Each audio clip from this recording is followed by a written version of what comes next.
Hello, everybody. How are we doing? Hello? Good evening. Did you just go live? Yes, we went live.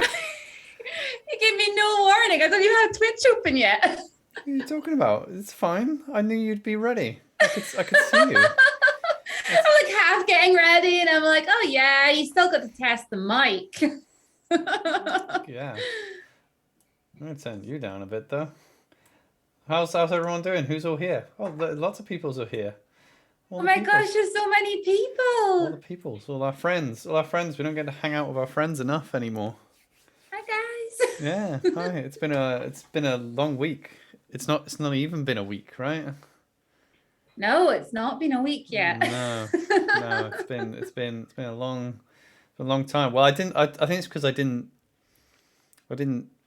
stream on Monday, so I think that's why it feels like it feels like forever. Who have we got in the chat? I see Oh, we've got so many people. I see my buddy Tom. I see Taz. I see Emma. I see Chris. Hey Chris. Garrett. I see you there as well. How's it going? Emily. Yeah, everyone's here. Got Carol. Wow, there's so many people. Hello, Yeah. everyone. Yeah, yeah, we've had a busy. We're busy at the minute, right? Oh my gosh, yeah. This week has been a little bit crazy. Yeah, I've been so busy. yeah, we've been. Stretch.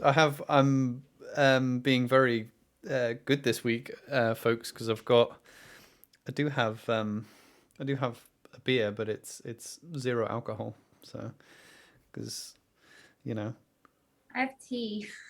I just like the taste of beer, I don't always just drink it for the alcohol, but it helps. But cheers.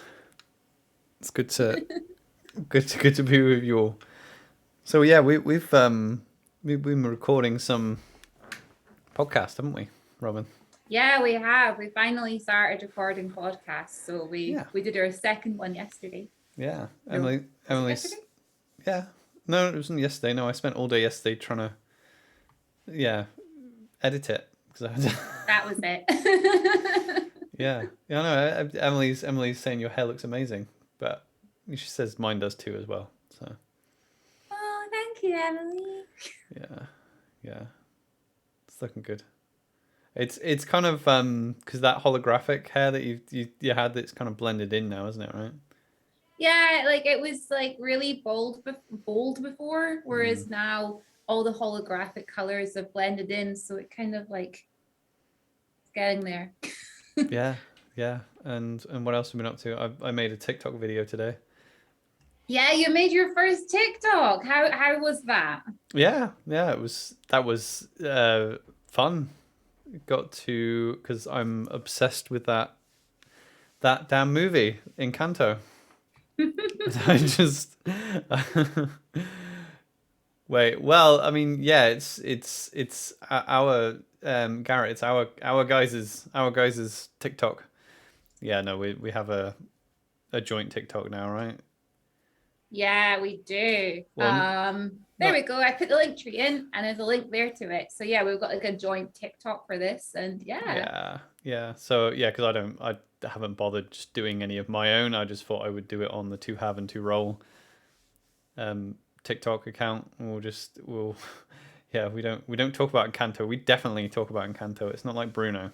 We constantly, that's all I've been doing the past couple of weeks, is talking about Encanto. It's like the playlist has just been going through my mind. I'm Yeah. waking up in the morning and it's there, and I'm going to sleep and it's there.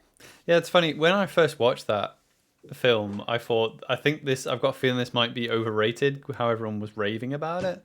I watched it once and then I went, you know what, I think this deserves a second watch. And watching it a second time, I'm like, you know what, I think this film might actually be over like underrated. I still think that. I'm just doing my button up there. I was like, I'm just gonna dress myself in front of the But you camera. were undressing. I know. I I was was like, like, "Oh." well, it Well, I is know. not that I type of thought. stream. Well, I know. I thought it was a bit early. This button here was like, ooh, yeah. No, I still think it's, even though it's like massive now and the songs are massive. Um, yeah, I think it actually might be underrated still. I think it's probably one of the best animated films of all time. I think ever. Yeah, I mean, yeah. Yeah. How many times have we watched it now? Mm, I think I've watched four. I think right. Well, that's At not least at least 4. four. Yeah. I mean, what's chat saying? Uh, yeah, Emma, it's definitely amazing. Taz, yeah, Coco. Coco is good. I would say because Take a Coco's drink, everyone. Coco's Pixar, isn't it? Right. Coco's good. Yeah. Coco for me, it was one of the like a lot of the Disney films. Watching them as an adult, I go, oh yeah, that was really good, and then I don't really watch them again for a long time. The more modern ones, I don't think there's been a bad one, but yeah, this film Encanto is just I'm like I just want to keep going back to it. It's so good, you know. And every single time I watch it, I'm like I see like it's just so well written. There's no plot holes in it. It's like a metaphor for the family unit, and it's just beautiful. Yeah, it's just amazing. Forget about the questions. Shall we just analyze Encanto for the next hour and a half? Yeah. I mean, I wish I feel like I need to go do it some sort of like media degree or something so I can do a dissertation on it. Like I actually I suspect it's actually that good. That's I'm serious. I mean, do you wanna I think we had a ton of questions, right? I know. I was like, oh, what should we do tonight? Oh, we should maybe answer some questions. We haven't actually done that yet. And, you know, we might get a couple. Yeah. And then I put the post in, went away to get ready, came back, and then I was like, oh my gosh.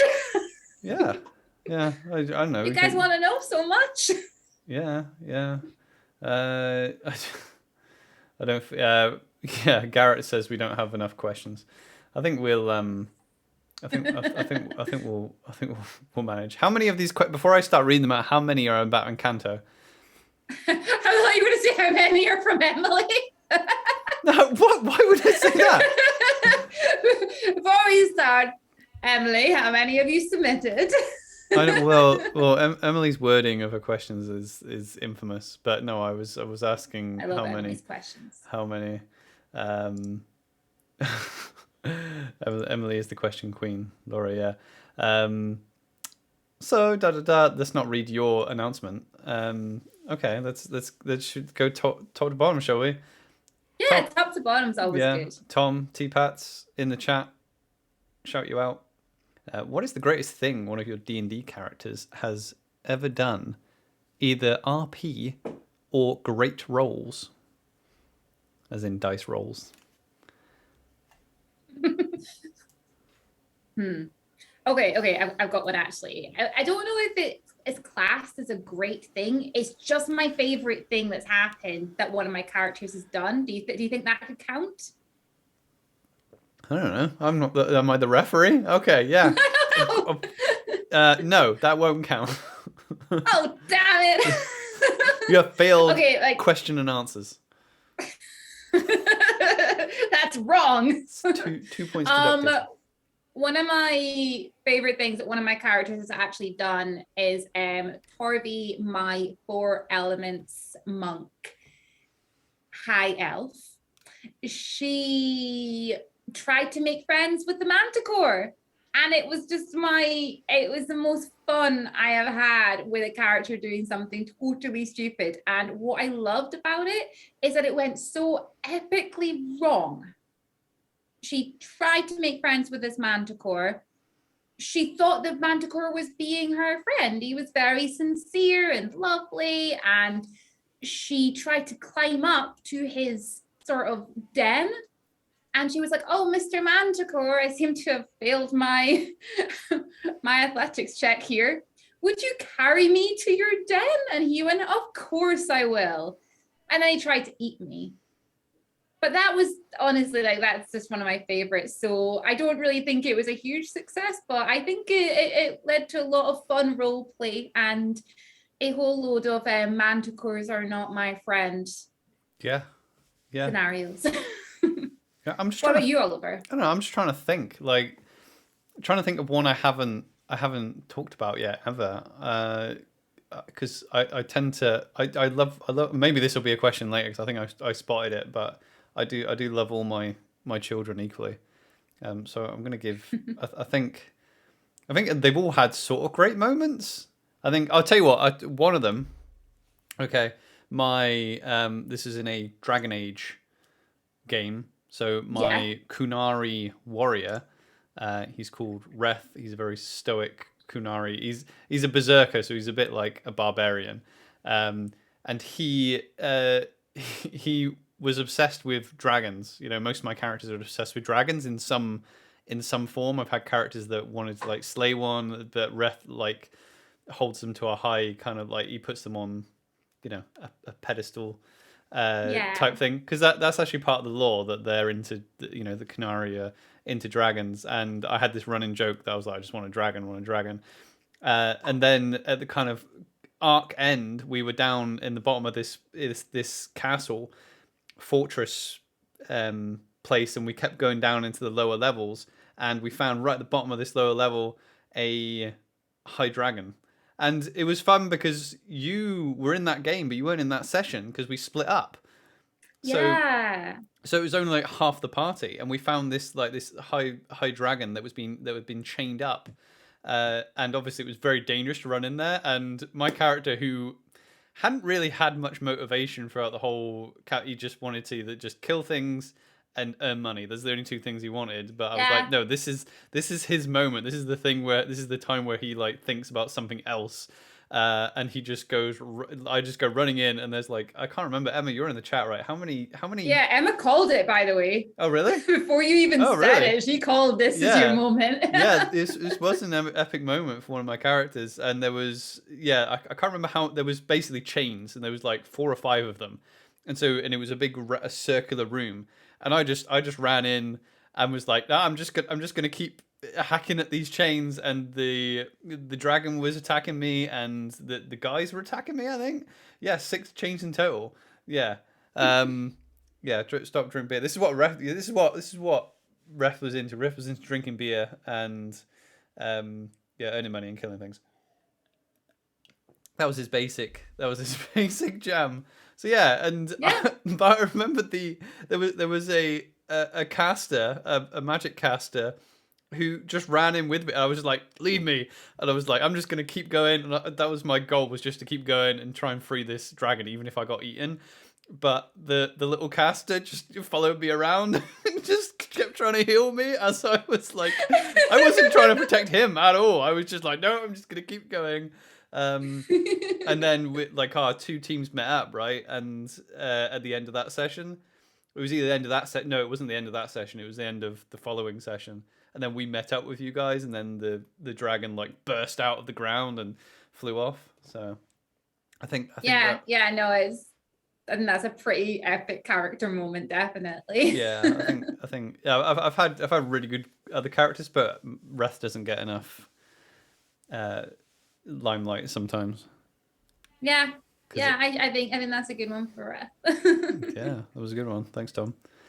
Awesome. So do you want me to grab the next one? Yeah, you can grab the next one. I'm sorry, I'm used to like just reading out the questions. I know. I was like, you don't have to read all the questions No, out. I got yeah, this. I can just sit back, just relax. Our next one is from Key Lime in Discord. So that is our lovely Laura. And she has asked, if you had to pick a single class as the only D&D class you could ever play, what would it be and why? She's also said, how did you two get to be so awesome? Thanks, Laura. Should we ask I'll answer the second part first. Like, I don't know. If I could bottle it, then I would make a lot of money. Maybe. I don't know. Oliver. I'm kidding. I'm kidding. I'm kidding. I'm kidding. The viewership goes. We just do what we do. They know I'm joking. They do. Kind of, but not really. Go for it then. What do you think? If I had a single class that I had to play D&D forever, it would be a paladin. Because there's nothing that they can't do. They are the they are the, stereotypical knight in shining armor. They are the stereotypical hero, and whatever campaign or whatever setting you put them in, all the subclasses have made paladins extremely versatile in what you can do with them. All the different oaths and all the different um, personality traits you can give them, and all the different fighting styles. I think.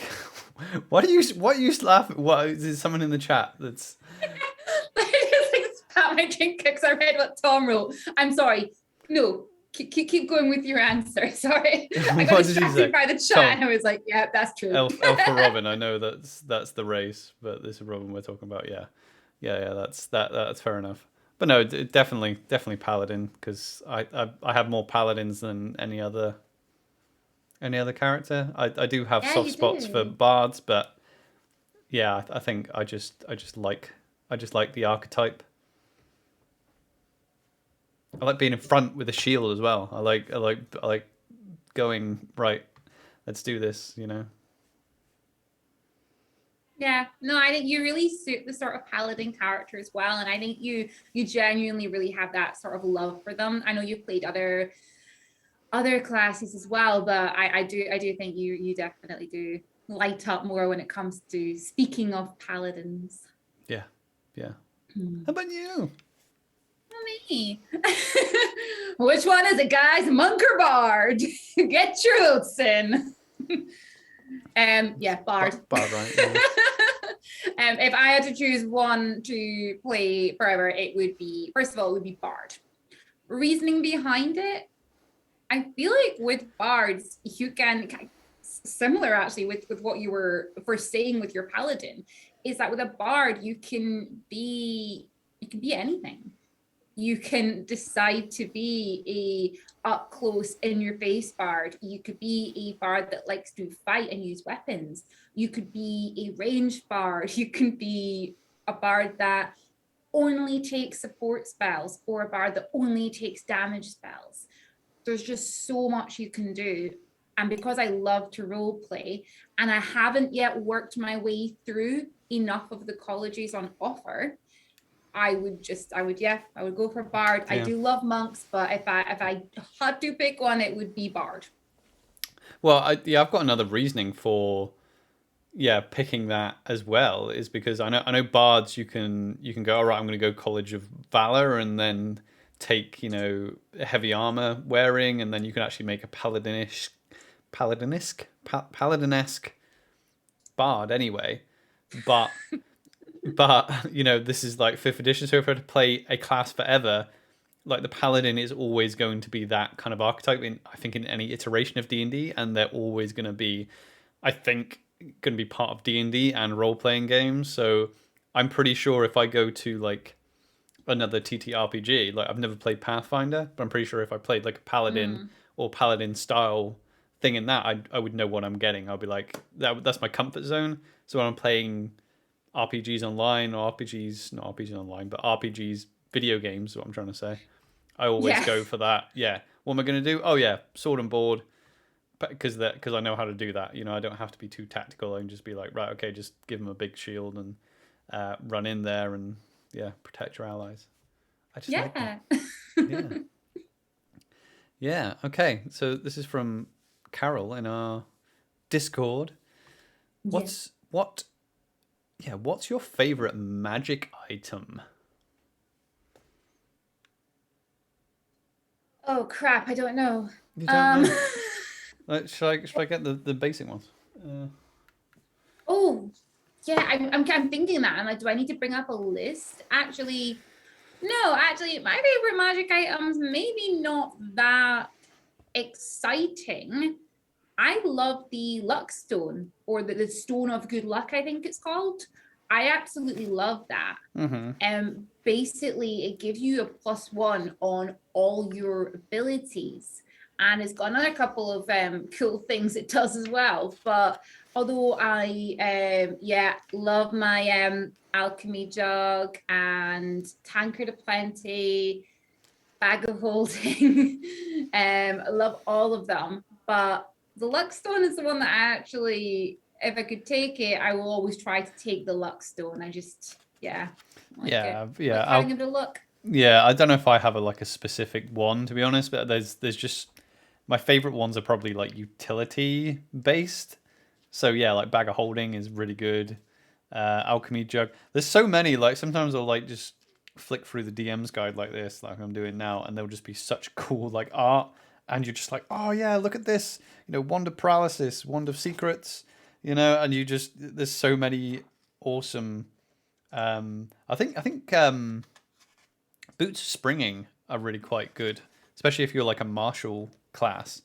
Which I play a fair Yes. few martial classes, and I think boots of springing are really handy. I'll be honest, like there's not. I've played D&D. I've played a shit ton of D&D at this point, and you know what? I haven't been scratched the surface on the amount of magic items that there are. So I don't think I have one. There's one that's like a creepy little doll, and you can get it to, Oh, it fuck knows that. like 5 phrases. And that's it. It's just a creepy doll that can say like one of 5 phrases. Yeah, I like the idea of like magic carpet. I like the idea of that. I've never actually been in a campaign where we've had a magic carpet, but I've always liked that for like late tier 2, tier 3 play, giving the players something they can fly on. But they can't just like go, oh yeah, we're just, like an airship. They can't just go, oh, we'll just all jump on the airship. They have to like think about who's going to be on it and when, even though it's a super powerful item. And then, because I like the idea of the magic carpet being like, right, okay, only half the party can fit on it, so you can use it. But then obviously once the half the party is on it and they go somewhere, they split the party. So they have to decide between splitting the party on the carpet or, Yeah, yeah, not yeah, yeah. flying. Actually, yeah, okay, yeah, yeah, Yeah. yeah. Yeah, I do like that. I'll be honest. I like for my magic items. I quite like because I like paladins. I like that sacred weapon or like the weapon that's destined for the character. So sometimes it Yeah. might just be like a +1 sword or something like that, but like to flavor it, like oh yeah, this is the sword of the mighty, um, as a crack the destroyer, and yeah, As a crack the destroyer, there yeah. we go. Should write that one down. Yeah. I'll keep this out. There might be Your more name is questions that I need Azercrack? to. As a Should I crack. name you up for Azercrack? That's taser face. Taser face. As a crack. There we go. I mean, it's. I think that's a pretty good name off the cuff. Yeah. Yeah. Yeah. Oh dear. Awesome. So next questions here from Indio. I'm sorry, I'm going to say it again. I'm sorry, Alice. Indigo Ghost in our Discord, aka Alice. Now Alice has asked sort of 4 questions all in one here. So I'll ask the first couple and then we'll do the next couple. That's not allowed. What are you talking about? So first of all, we've got, what are your favorite characters from the ones you have played, and what would their theme song be? Okay. Well, I think I did spy this like when I pulled it up because it's just 4 from the bottom. So yeah, like I have a favorite few. Well, I tell you what, this might be easy. I don't think I've got an absolute favorite that I play, but let's try and think of a theme song. Okay, think an easy one for my paladin of Oath of Glory, Godric. So an easy. That's cheating. That's wrong. No. What? How is it cheating? No, some of the theme song for Godric would be what? What do you think I'm gonna say? I don't know. How is that? Man of War? No. Oh. No, not at all. No. So my Okay. theme song for Godric is I'm holding out for a hero, but Oh yeah. but the Shrek 2 version, not not the Bonnie Tyler, not the Bonnie Tyler version. Like literally that scene in Shrek 2 where it's like Where who is it? Jennifer Saunders sings it, right? Yeah, Jennifer Yeah, Saunders. yeah. I see Talp. Hey Talp, how's it going? Right out. Yeah, yeah. I think that would be that would be Godric's theme song. I'm trying to think. Why don't you go and I'll see if I can think of some other Oh, theme I'm songs. really not. I'm so shit at this because honestly, when I'm playing different characters and when I hear different songs come on the radio, I'm like, oh, this song totally describes this character. And I've got so many. Right now, I can't name a single one. Honestly, it's terrible. But I love all my characters. I really do love them. My favorite, though, I think is actually Torvi. I think Torvi's my favorite. She's one of my first characters, and she's my first 5th edition character. And yeah, I love her, and I miss her so much. I'm just trying to think of what her theme song would be. It would be something really like cheesy and stupid, like girls just want to have fun. Let's go party. Oh, I would say girls just want to go have fun, but yes, no, it would be I'm a Barbie Torvi girl, elf. but it'd be Torvi girl. Wait, you wrote a song for Torvi. What? I wrote a song. Yes. Do you remember? No. So Jolly Boat's song for Daenerys, you reworded it for Torvi. Oh my, yeah. I cannot remember what I said though. It's like because of all the, but it's because you got a load of like titles, didn't you? I earned lots of titles. I was Torvi. I forgot her second name. Yeah, exactly. Yeah, you brought it up.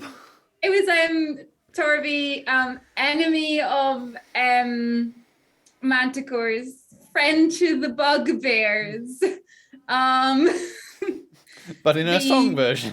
Player of plants, I think it was. It kind of kept going like that, and we put it into a song because she just had all these crazy titles as it went on, and she's just so unassuming as well. She's this little pale silver-haired elf, funnily enough.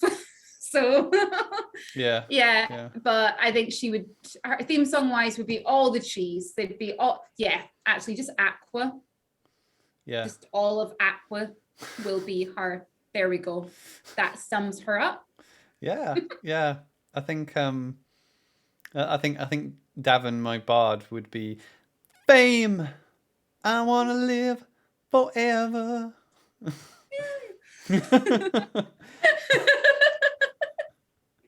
Yeah, I can't think of any. I can't. Oh, I know one for my wizard Felix.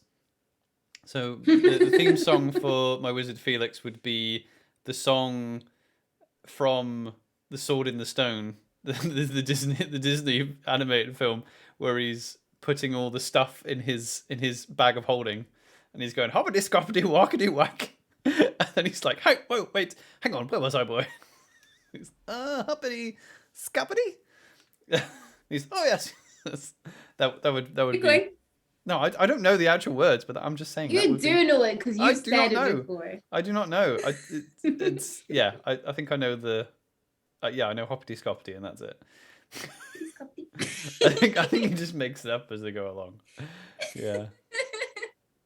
That was a good question, though. Dear. That was a really good question. There's actually Alice has another question under that. Do you want me just to grab that one now? Sure. Yeah.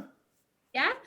What is your favorite subclass roleplay wise, and what is your favorite subclass mechanics wise? God, that is a good question. My favorite. That's what I was thinking. Yeah. I think I'll go mechanics wise before I go RP. I think mechanics wise, I think my favorite subclass is Circle of the Moon Druid. Because it does what it says on the tin, you know. It makes it so easy just for you to change into all these different animals, and even though I've not played a druid, it's that mechanic, it's that gameplay mechanic, not so much the RP way of looking at it, but literally just the mechanical part of being. I keep saying mechanic. It's the actual rules of that subclass that I'm like really, and it's like in the player's handbook as well, like it's an original one. It just yeah, yeah. Emma, you've played that subclass, right? Circle of the Moon. Yes. Yeah, yeah. RP wise, I guess, I guess I'm trying to think the ones I've actually played. Mechanically as well, I'm giving two answers. Mechanically as well, the Battle Master Fighter is just freaking great. It's so good, and it works in so many different. So my Rex, my fighter, he's a range fighter with crossbow, and he's a battle master, and using those using that subclass is as efficient at range, if not more so efficient than it is up close. Yeah, I can't think of an RP one. Why don't you go next, and I'll think about that. Okay. I don't quite know if this sort of counts as a role play one, but I think it does. Okay, so I love playing Laura Bards, and one of the reason I love playing Laura Bards is because I love the use of cutting words, and I just love that feeling in a game, even though this is during combat, mid combat, being able to just, when the DM's like, and yes, then it attacks you. No, it doesn't, because I'm going to say something and then it can't do it. Yeah. I love that. So is that only for that subclass? Yeah. I think so, but I might be wrong. Like I said earlier, I've not played a lot of the Bard subclasses, so I might be wrong. Cutting words, I'm sure, probably comes up within others. But I just absolutely love that. Yeah.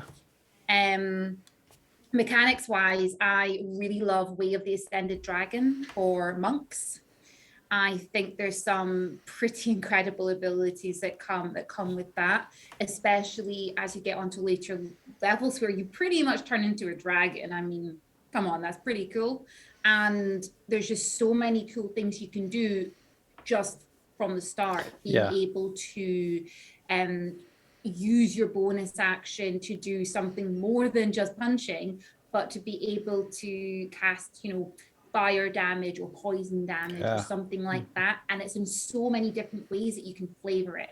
So I like that as well. I love the mechanic around that, the whole dragon monk. Yeah. Tyrannosaurus the chat says when I played a lore bard, I had Shakespearean insult generator at the ready. Use that for cutting words. That is a good. Yeah, I've always liked. I've never actually played a lore bard. I had in my head that Davin could be any type of bard. So I feel like I could play that character. I don't play him. I don't lean into the role play of any Bard College with him, and I like the idea that I could play multiple games and try out different subclasses. But that's definitely one I thought of when I made my first Bard. I do know what my favorite one for the roleplay flavor is, and because it is it's from the Dungeon Master's Guide, is the Oath of Vengeance Paladin, because one, it just sounds freaking amazing, and two, it's something that just the name of the subclass tells you how to role play it. It just tells you everything you need to know about the subclass.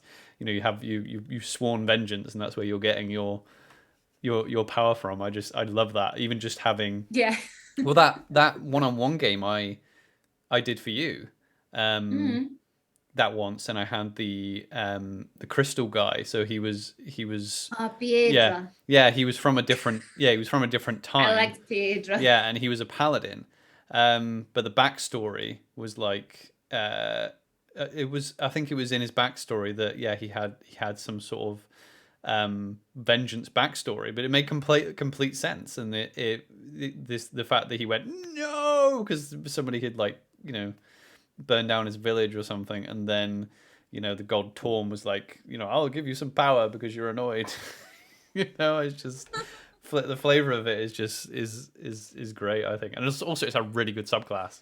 I think it's actually the best paladin subclass. I love that sort of idea of you seem to be annoyed and unstable at this moment in time. Here, have some power. Let's see what happens with this. Yeah. Emma's like, can't hear vengeance without thinking about T-Pats. Yeah, because your sword is called Vengeance, right? There's only one. Oh my gosh, yes. Sword called Alice is vengeance. saying that's one of her favorites as well. Yeah. What's whose turn is it now to ask questions? I'm It's your totally turn lost. to Is ask a it? Is it? question. Oh wait, hang Yeah. on. Did you count? Did you count these? No? Yeah. Okay. So it's my turn, and Why? I've got an Emily question. I'm kidding, Emily. I'm kidding. Stop being mean to I'm Emily. kidding. I'm actually kidding. God. I'm kidding. Okay, It's my friend. let's do this. Okay, warm up my my reading muscles. Okay. Okay, this is from Mad Pink Hatter in the Discord. Who is your favorite character that you have played in a game with that isn't one of yours two's characters? Mm. Oh God, that's really hard. As I think, does that mean like who, like what other character? I don't know who's in the chat. We better pick someone in the chat, or maybe we shouldn't pick Well, anyone in some the of the chat chat. that literally came into my head straight away, and I was Oh like, really? well, actually, I kind of got two. I don't Who? know. Oh my God, I don't know. Or Ah. maybe we should pick someone who's not in the chat, so we don't pick favorites. How about that? I like playing with Thorgal. You like playing? Yeah, you like playing with Thorgal. I like Thor. I've never I played was with like, I Thorgal. was getting caught between everyone because I was like, oh my gosh, I love Thorgal, who is T-Pat's character. I really like playing along with him because he's that sort of character that just doesn't really say a lot and then just suddenly will just come out with something. It just cracks everyone up. I've got a few actually. I could probably just sit and list off a lot of our friends' characters right now because I've got so many that I really love playing with. Yeah, I liked playing with Lorcan, who was a Deaf Domain cleric that I played in a game with. I was my wizard Felix, and we had, because he was a bit of like an edgelord anti-hero, and I was just a completely oblivious wizard that was just like aha, and he was just like okay, and he was he was extremely high wisdom, and I was extremely high intelligence. So that I liked those, you know, dynamics. A lot of the time I have those dynamics with you, Robin, so it's kind of difficult. That's a difficult one, not to be like, oh yeah, I like playing with this character that Robin plays. Well, you know, I liked Emma suggested doing top three. yeah, top three. I think Lorcan is up there, played by my friend Miles. I think that's not you. I did like playing with Key Lime in the chat. I like playing with her character Nasiri with my paladin Godric, because they were very opposite people. I like playing. I like the characters that are usually opposite of my character, because it's easy to bounce off them and have that kind of sparky conversations. Number three. This is tough. This is tough. What campaigns have I been in that, apart from you pick some. Okay. I've already said Thorgal, played by T-Pats. I really loved Soraya, who's played by Satan. Yeah, I absolutely loved her character, mainly because that was my first ever D&D romance, and that's what kind of opened that whole thing up. Until that point, I was like, wait, you can have a romance in D&D? This is okay. Hi. So that was definitely one of my favorites. And then third from that, I'm kind of like a little bit like tied all over the place. I'm not too sure who to go for, because I'm aware of how many people are in the chat that I've played with, and I'm like, I love all your characters. I'm just struggling to pick ones that are like right at the top. But you've already said them, but it's got to be Miles with Mold, because we have such a wonderful dynamic. So Miles, who goes by Lionheart Cosplay in the chat, real life, we are absolutely brilliant friends. And I think because we're such good friends in real life, we're able to have these two characters, my elf and his dwarf, completely at one another's throats. And throughout the year and a half we've been playing that campaign, Yeah. we've kind of gone from hating each other and, you know, not wanting to be near each other to basically forming. We've become Legolas and Gimli, basically. Yeah, That's what has happened. yeah, And you've I always love had it. a good dynamic in that game. Well, I'll tell you what I'll say then. I'll say my number three would be Asger from Dragon Age, Panda's character. I'm sorry, you're just Alex. chatting to the chat. You try and apologize. It's fine. It's fine. Talk to me. Talk to the chat. Yeah. Come on. I also love Rosalind, and I love Yeah. Mariani, Yeah. and I love all who of them. else? And I love Ellie Bell. Who else is in the chat? I do Everyone. list them all. Uthal, everyone. Yeah, they're all there. I love you all. Yeah. Yeah, I was trying my best to pick people that weren't in the chat. Yeah, I think so. Robin. I'm getting distracted by the Okay, chat. it's fine. Who is my last pick? Uthal. No, it wasn't. It wasn't. Robin. I'm sorry. I'm paying attention now. Okay. Terrible. Asger from Dragon Age. Like literally, he was in the story that I told about Wrath. Yes. Oh, little Asgard. Yeah, well, that was quite a good dynamic because again, it was a complete opposites. You know, he was like a really thin, wiry, tall kind of magic user. You know, that was, and my character was just like this huge, towering, just like muscle, and they were just very opposite from each other. So. Oh yeah, and Chase. Yeah, no, and that was a really good one. Yeah. And remember Chased as well, the Tabaxi Ranger played by Matt Picatta. There we go. Naming everyone's characters. There we go. Oh, I do play with everyone. This is great. Oh dear. Okay, so next question. Okay, cool. So this one here is from Dakota within our Discord community, whom I did get the chance to play with for a while. And he has asked, do you think Warlocks should only get their spells back after a long rest? I don't know if I have an opinion on this actually. I don't think so because why would anyone? Emma has an opinion. No, I know. Yeah. Warlock is a class. It's I think. Let me think before I say this. Yeah, a Warlock is the only class I haven't played. So I don't really have that much of an opinion. From a DM's point of view, I think they need to be getting stuff because otherwise, I think Sorcerer and Wizard are better choices really. Yeah, I think that's an important part of their class actually, getting things back. Yeah, okay, yeah. Maybe I guess they should probably get them back after a short rest, not a long rest. Yeah. Unless Dakota's trying to like start a riot, then in which case, yes. I think two. I know. I think two. It might have been an instigating question. In that case, yes, two long rests before you get any of your stuff back. And you can only speak to your patron once every 6 months. There we go. Yes. And they can only answer you back in binary. In binary? I don't know why.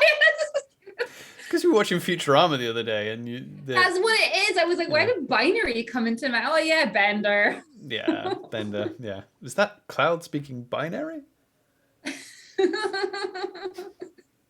Oh dear.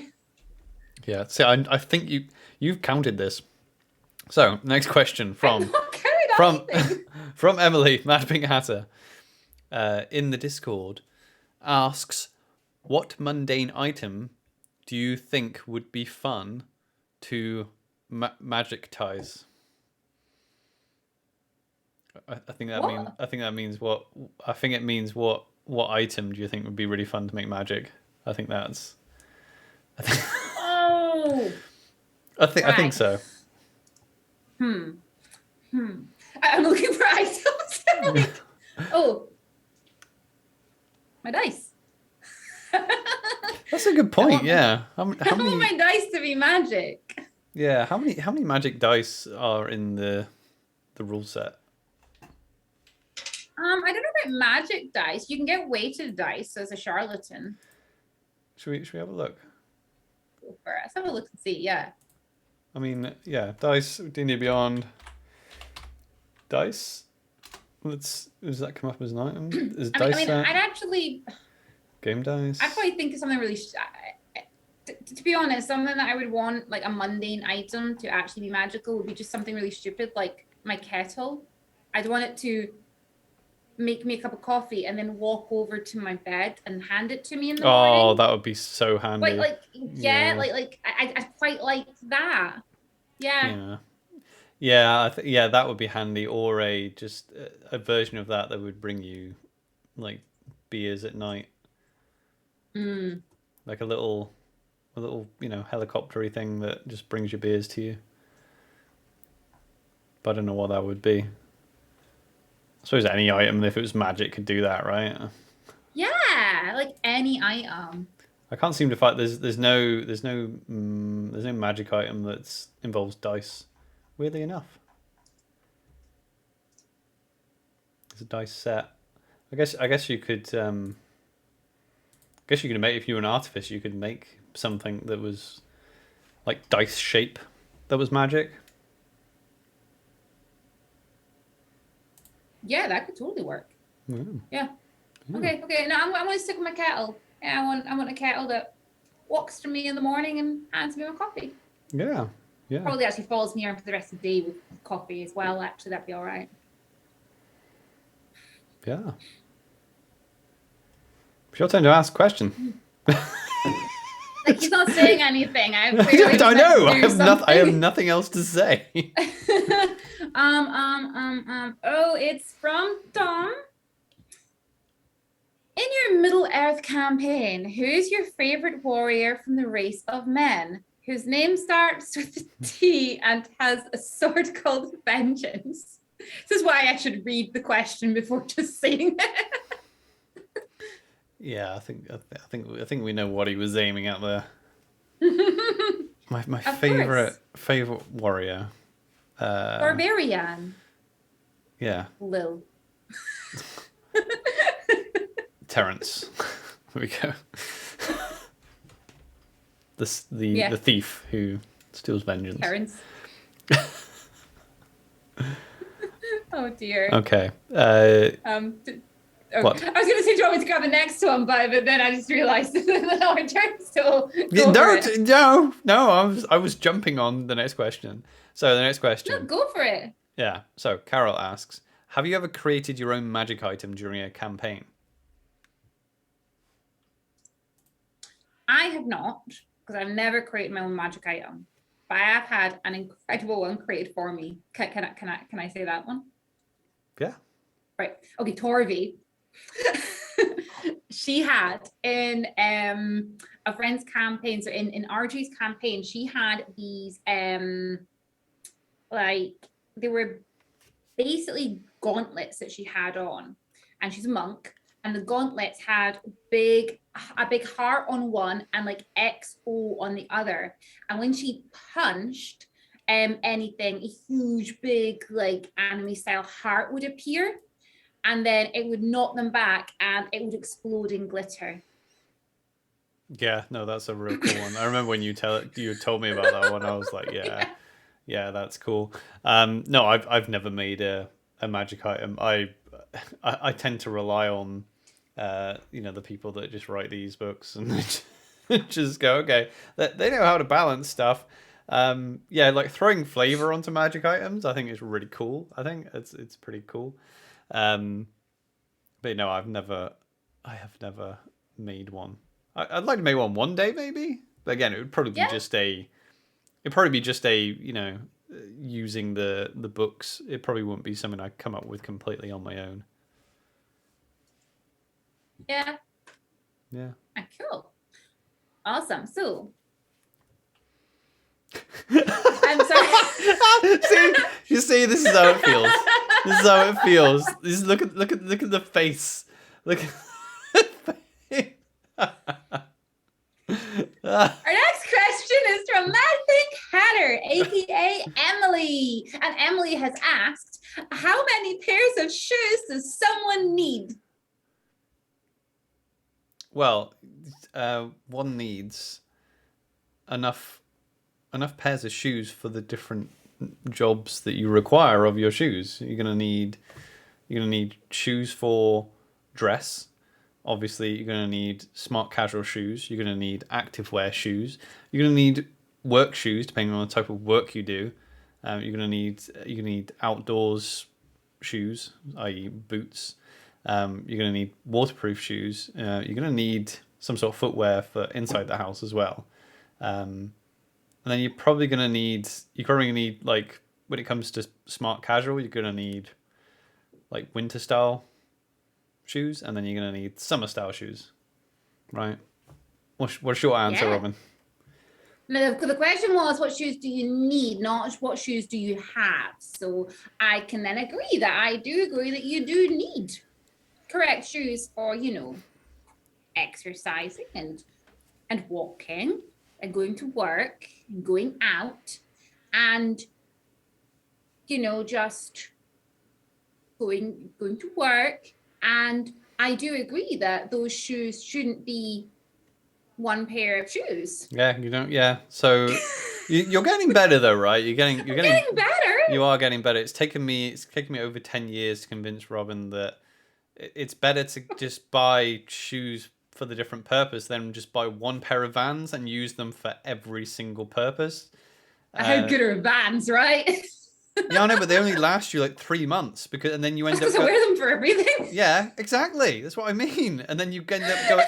You end up going, oh, I've not got any nice shoes to wear to go out. I'm like, yeah, because you do have nice shoes, but they were nice, but you've worn them to walk the dog, and you've worn them out in the field with the horses. Out in the field, and you've been walking around the house in them, and you've been walking like out and about with them when we're going to town. So, yeah. It's fine. You're getting better at it though, right? Yeah. I now have a pair of boots that are nice. Yeah, I like my shoes. Stilettos. I like my shoes. Okay, so Dakota asks. Okay, this is a FMK question. So the first three is sorcerer, a ranger, and an artificer. What? Your face. It's a what? It's an FMK question. What's an FMK? Like have friendly relations with, marry, or kick to the curb with their life. Oh. Okay. So for the first one, it was sorcerer, ranger, and artificer. I don't know. Should I get a ticking clock? I mean, there's a lot at stake here. There's nothing at stake here. No. Okay. Literally nothing at stake. I'd marry the artificer because the artificer, be a useful person just to have just forever. They could like fix shit and all sorts, and they can make cool things. Wouldn't want to get rid of the artificer. I guess I'd have relations with the ranger. I don't have a reason as to why. I just think that could be quite cool because, I bet the ranger could do some pretty cool. I'm not going to go into that. And then we'll kill the sorcerer because that's who's left. And, sorcerers are a wee bit sketchy. Yeah. And the next one, elf, half elf, gnome. Okay. I would have relations with the half elf. I'd marry the elf. And I'd kill the gnome. I like how you went, right, read out this question, but you obviously got the question in front of you. You're just like, I'm just going to ask myself this question. I thought you asked both sets, and I was like, I've already forgotten the first race you said. I need to actually pull up the question. I never read out the second question. I'm so sorry. I suck at question and answer. I have failed. It's question answer is easy. You just wait for the question and then you give the answer. But what if I give the wrong answer? Well, you're not gonna give the wrong answers, but answering the question before the question is asked is probably wrong. Yes. I'm sorry. It's fine. It's fine. Forget the last part of your answer. So for me, FMK, sorcerer, ranger, and artificer, I would marry an artificer because yeah, they can make me stuff. I would F a sorcerer because they've got magic in their blood. And then yeah, K the ranger. Next question, Robin. So FMK, an elf, a half elf, and a gnome. Okay. What the shit? Right. Elf, because I think I'd like to, oh, actually, no, did I change my mind? Half elf, because if it's someone I'm going to marry, a half elf, that I wouldn't, They wouldn't outlive you. Like, yeah, elves would like properly outlive you like forever, I mean, like a half elf is a bit human in there, so yeah, I'd marry the half elf. I'd F the elf because elves, like they're pretty, pretty cool, and I would kill the gnome. Yeah.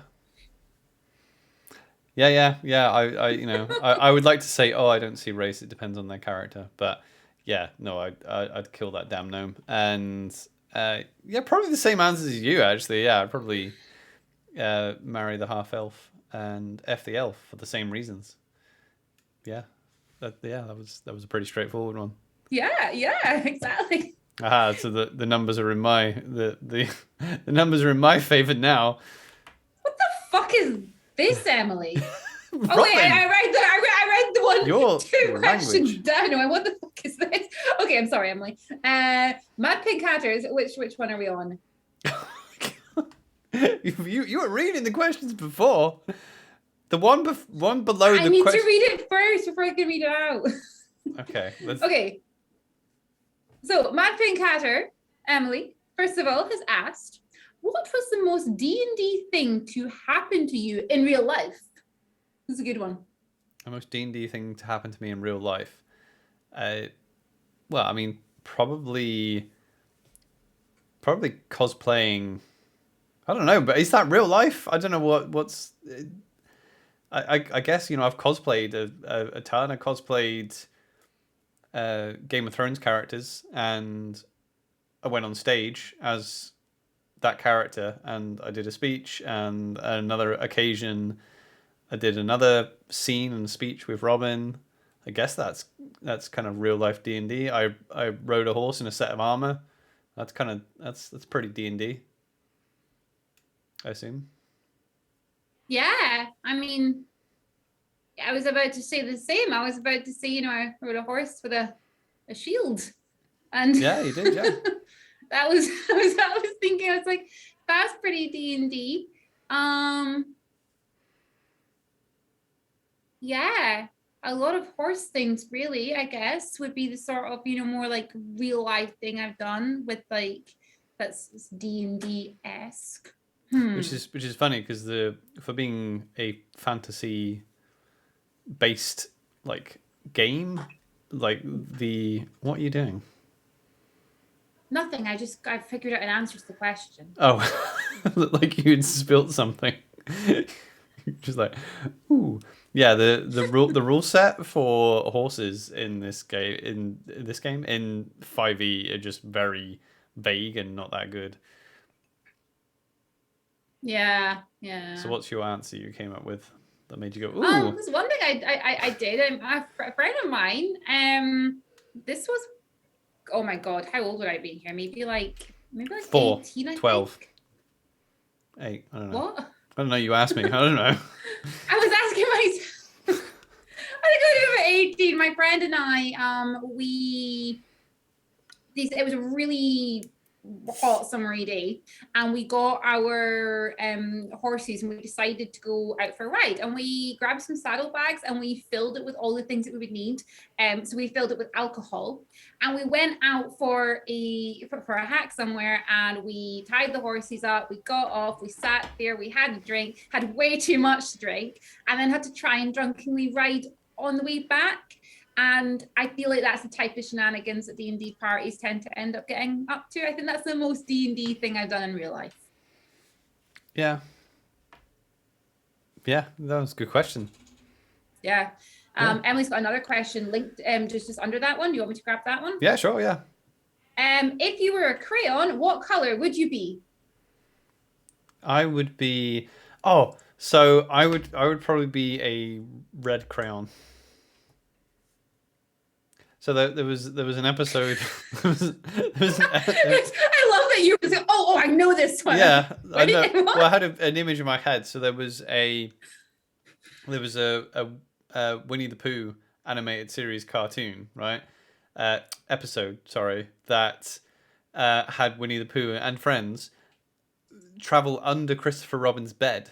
And under the bed, they found all manner of these things, and it was basically just like a lot of rubbish under his bed, but they were like made into like real like creatures. And the soldiers in this world were like crayons underneath Chris Robin's bed, and they were like terrifying. That's just what came to my mind. If I was a crayon, I'm like, oh my god, those red crayons, they were terrifying. But I feel like I could, yeah, I feel like I could channel that energy of the red crayon. What crayon would you be, Robin? I have absolutely no idea. Like, no idea what crayon I would be. I bet you'd be that annoying white one that doesn't actually... You're like, what is this used for? Don't take my mockery. That's my mockery. White crayon.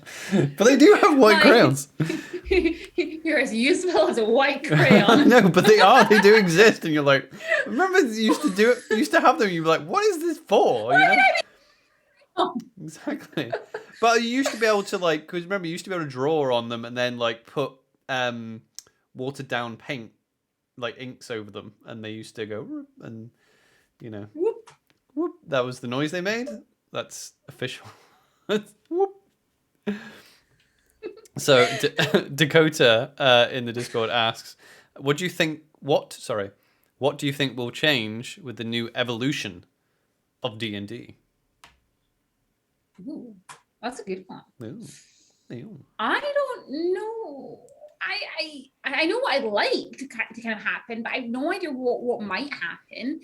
It's actually something, Oliver, that you and I have chatted about a lot, and I think you've mentioned it on stream before, and that's the way that some of our abilities work in regards to what checks you should be using for different things. For example, if a barbarian is going to, you know, knock down a door type of thing, they don't really need to roll for it, they're just going to do it.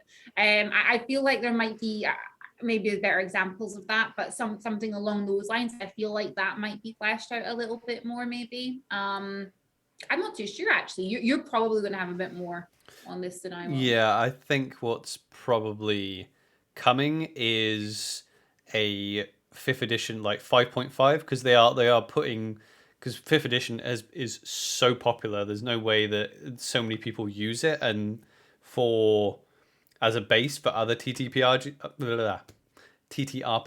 as well, because that was the idea of 5th edition, was that so it was a very basic rule set that people could layer stuff on top of. One of the criticisms it has had is that it doesn't give the DM that much information because it's very much player based. But the way D&D is at the minute, anything they come out with, because they're coming out with all these new adventures, I can't see them really coming out with an entirely new rule set. Yeah. Just because otherwise that is going to be an absolute pain. And also they've obviously come out with, I think they've got like the new Mordenkainen book coming out. They've got the multiverse book coming out, which I think that's where it's going to go. They're going to be doing more different campaign settings. We're probably not going to be going back to a lot of campaign settings constantly. We're probably going to be going to all these different settings. I imagine when it comes to Yeah. rules, I think, well, what I would hope for is just a rewriting of the 3 books, mainly the player's handbook and the DM's guides for like a 3.5. So if they just flesh out and spec, because there's certain classes like the ranger in particular is just lacking, and because of this power creep that's happening with all these other books, they just need to bring the original classes just up a bit, because that's your foundation, those classes. 'Cause that's all they need to Yeah. do. Yeah, and then there's just some little bits and pieces, right? There's just little things they probably need to change. For me, I would really like them to just rename the entire monk class, because I don't like the name Oh yeah. monk.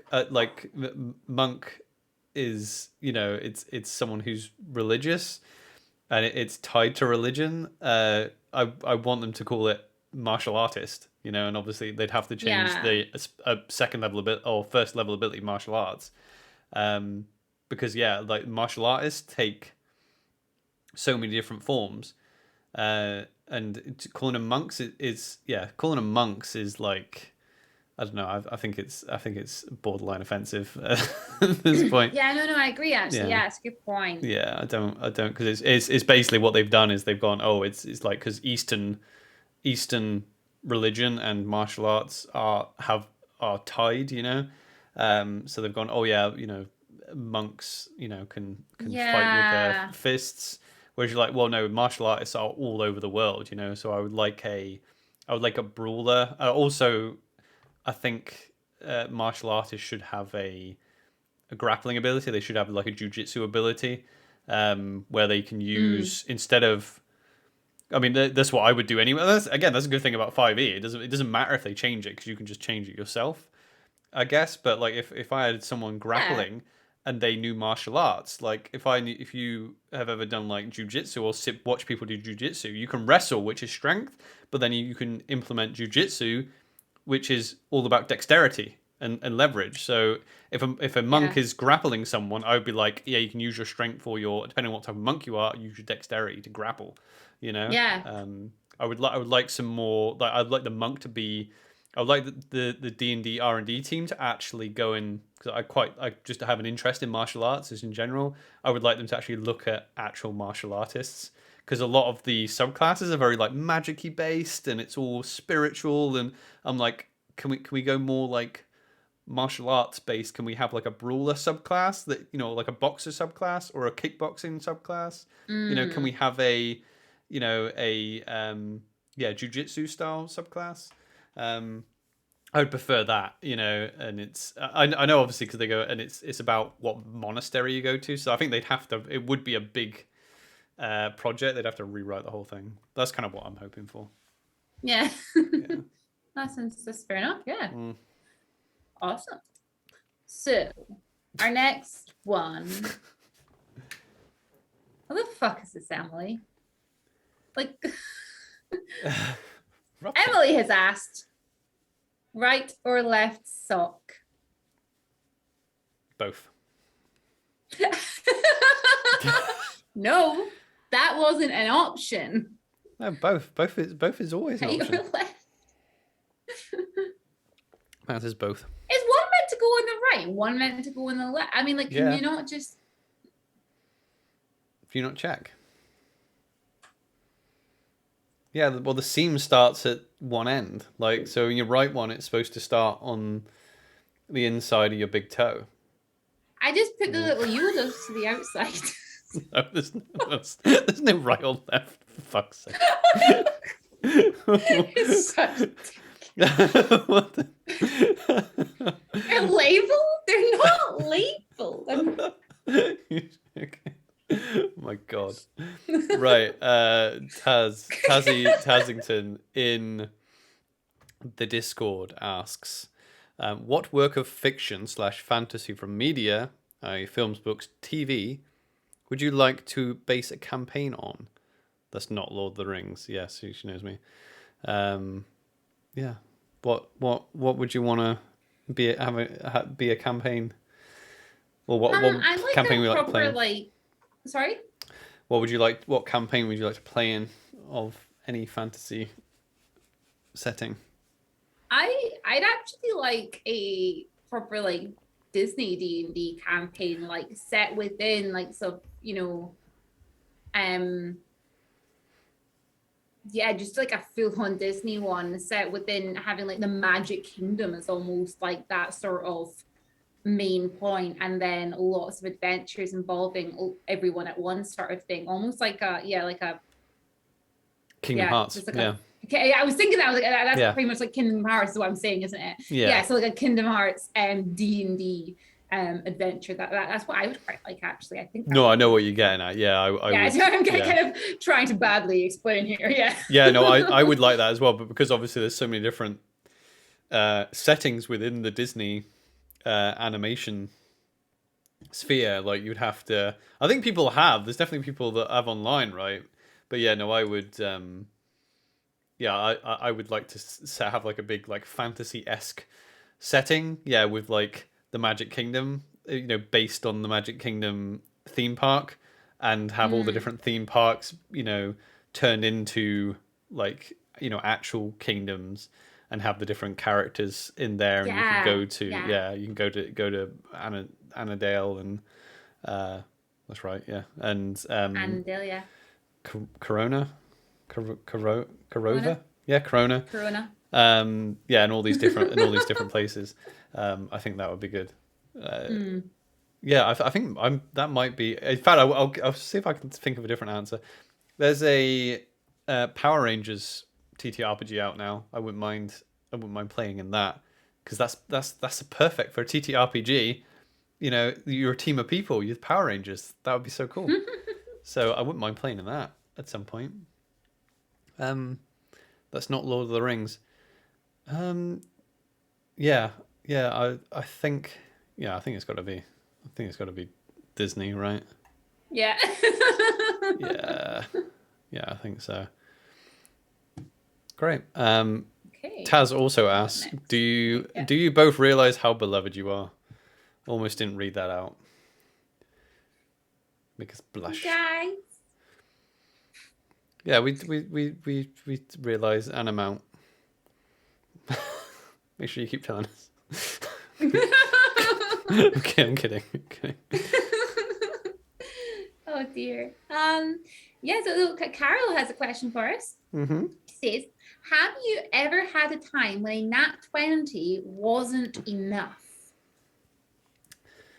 As in, it's not enough to pass the check, or it's just not enough. Wasn't enough? I need more, more 20s. No, I don't think so. Uh, I don't think.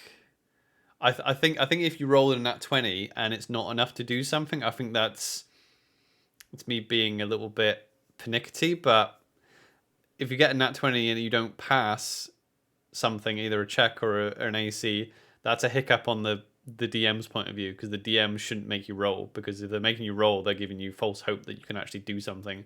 So they should, if you go, right, I want to climb this wall, the DM should just go, it's impossible, because if they put in a literally impossible DC and you could never get it with your roll, they should just say, yeah, you look at it, it's impossible to climb, because you're just wasting yours and the player's time, And the problem is that you actually end up, if you roll a nat 20, you're like, oh my god, what, and then you waste a whole load of time being like, well, who's got the highest modifier? Maybe we can get it. Maybe the DC is this. That's the Yeah. point.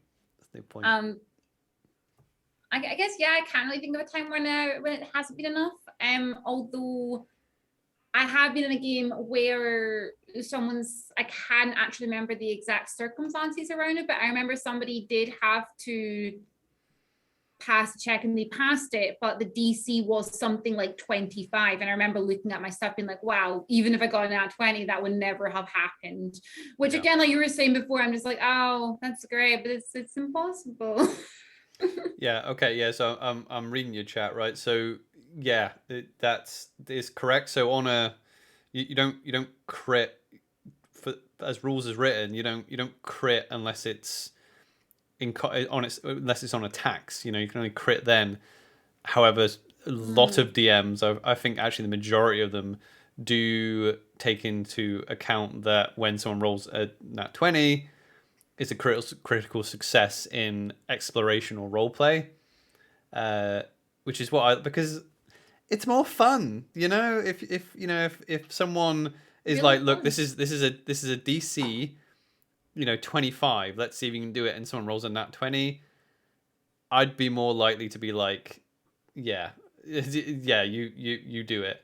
It very much depends on the circumstance, though. Yeah, if you have minus modifiers, you still rolled a 20. You know, Yeah. that because that's the thing. Your DM should know, like, if you're trying to lift a boulder that's going to be a DC 25.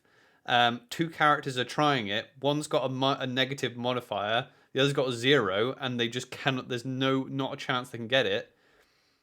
The DM should be like, "You guys can't lift this. You try and you can't. You know, it might be different if the barbarian, he knows the barbarian can just get there, with maybe an 18, a 19, or a 20. Then it's like, yeah, roll. All three of you can try and roll, and one of you might get it. Yeah. But if it's impossible, then no. Um, yeah, maybe if you want to be more impossible odds, you could have them roll a D100. Yeah.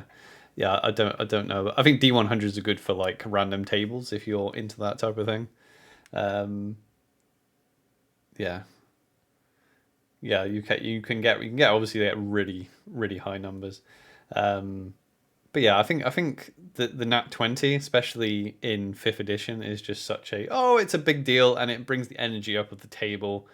I Yes. don't It know. I really would gets just I feel excited. like it deflates people to be like natural 20, yeah! And then it'd be like, oh, you still just can't make it. It's like, I'm like, what the hell? nah, Come on. yeah. But anyway, answer the question. I've never been in that situation where I've rolled a nat 20 and it hasn't been enough, because that can get quite frustrating. It's frustrating even when like the AC of something is like 25 or something, and people just keep getting close, and it's like, what, it's 21 doesn't hit, and when everyone's got nowhere near, Yeah. it does get Yeah. That must frustrating. admit, Yeah, yeah. yeah. um awesome. Is it my turn to read one? Yeah, it's my turn. Yeah, it's your turn. We've got quite a few questions still there. Yeah, let's just go for it. Wow, an hour and 20 minutes in. This is fun. You guys having fun?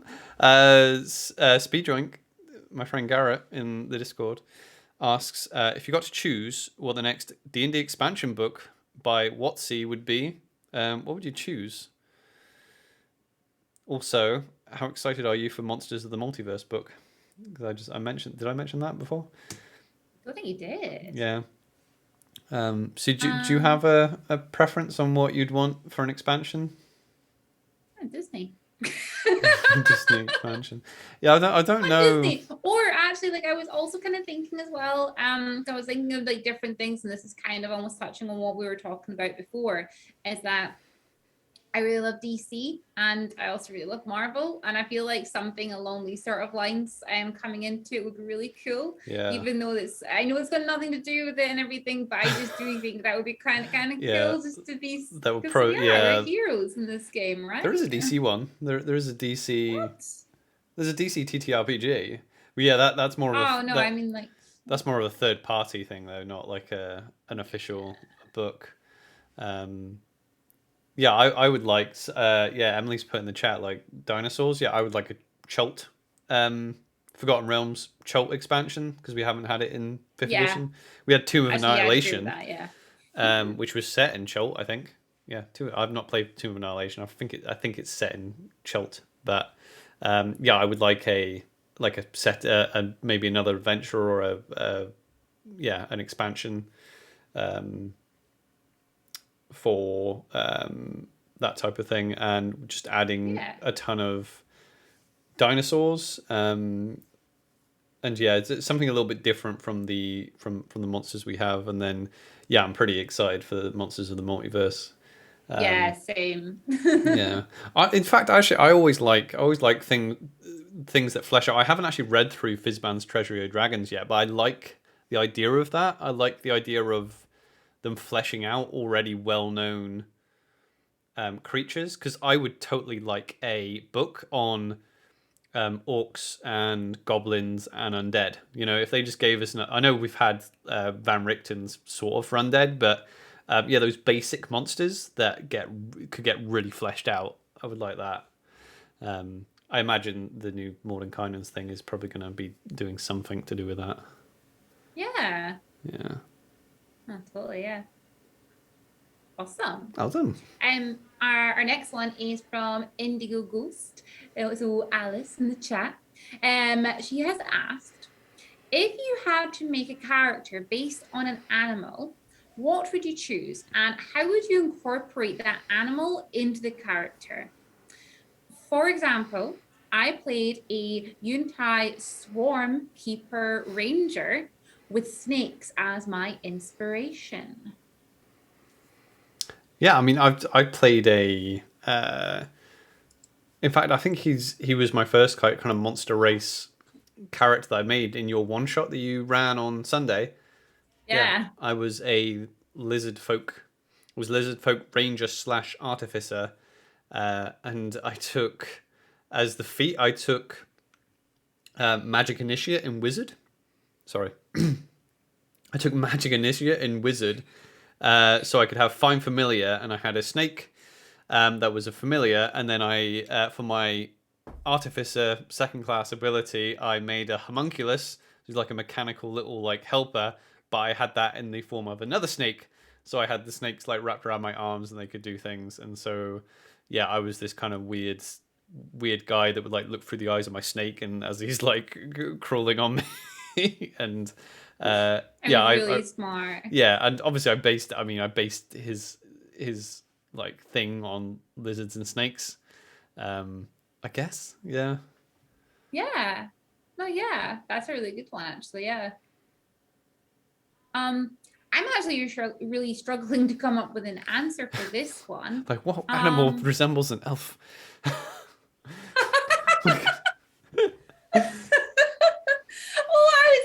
Thinking was the fact that Arnell's very dragon themed. There's a lot of little dragon aspects to her. And I'm like, is a dragon class as an animal? Can we class that as an animal? Because she has a lot of features here with the fact that even though she changes with the seasons, all of her little aspects, they have some form of scale resemblance on them, whether that's over her skin or even down to the style in which her braids lay.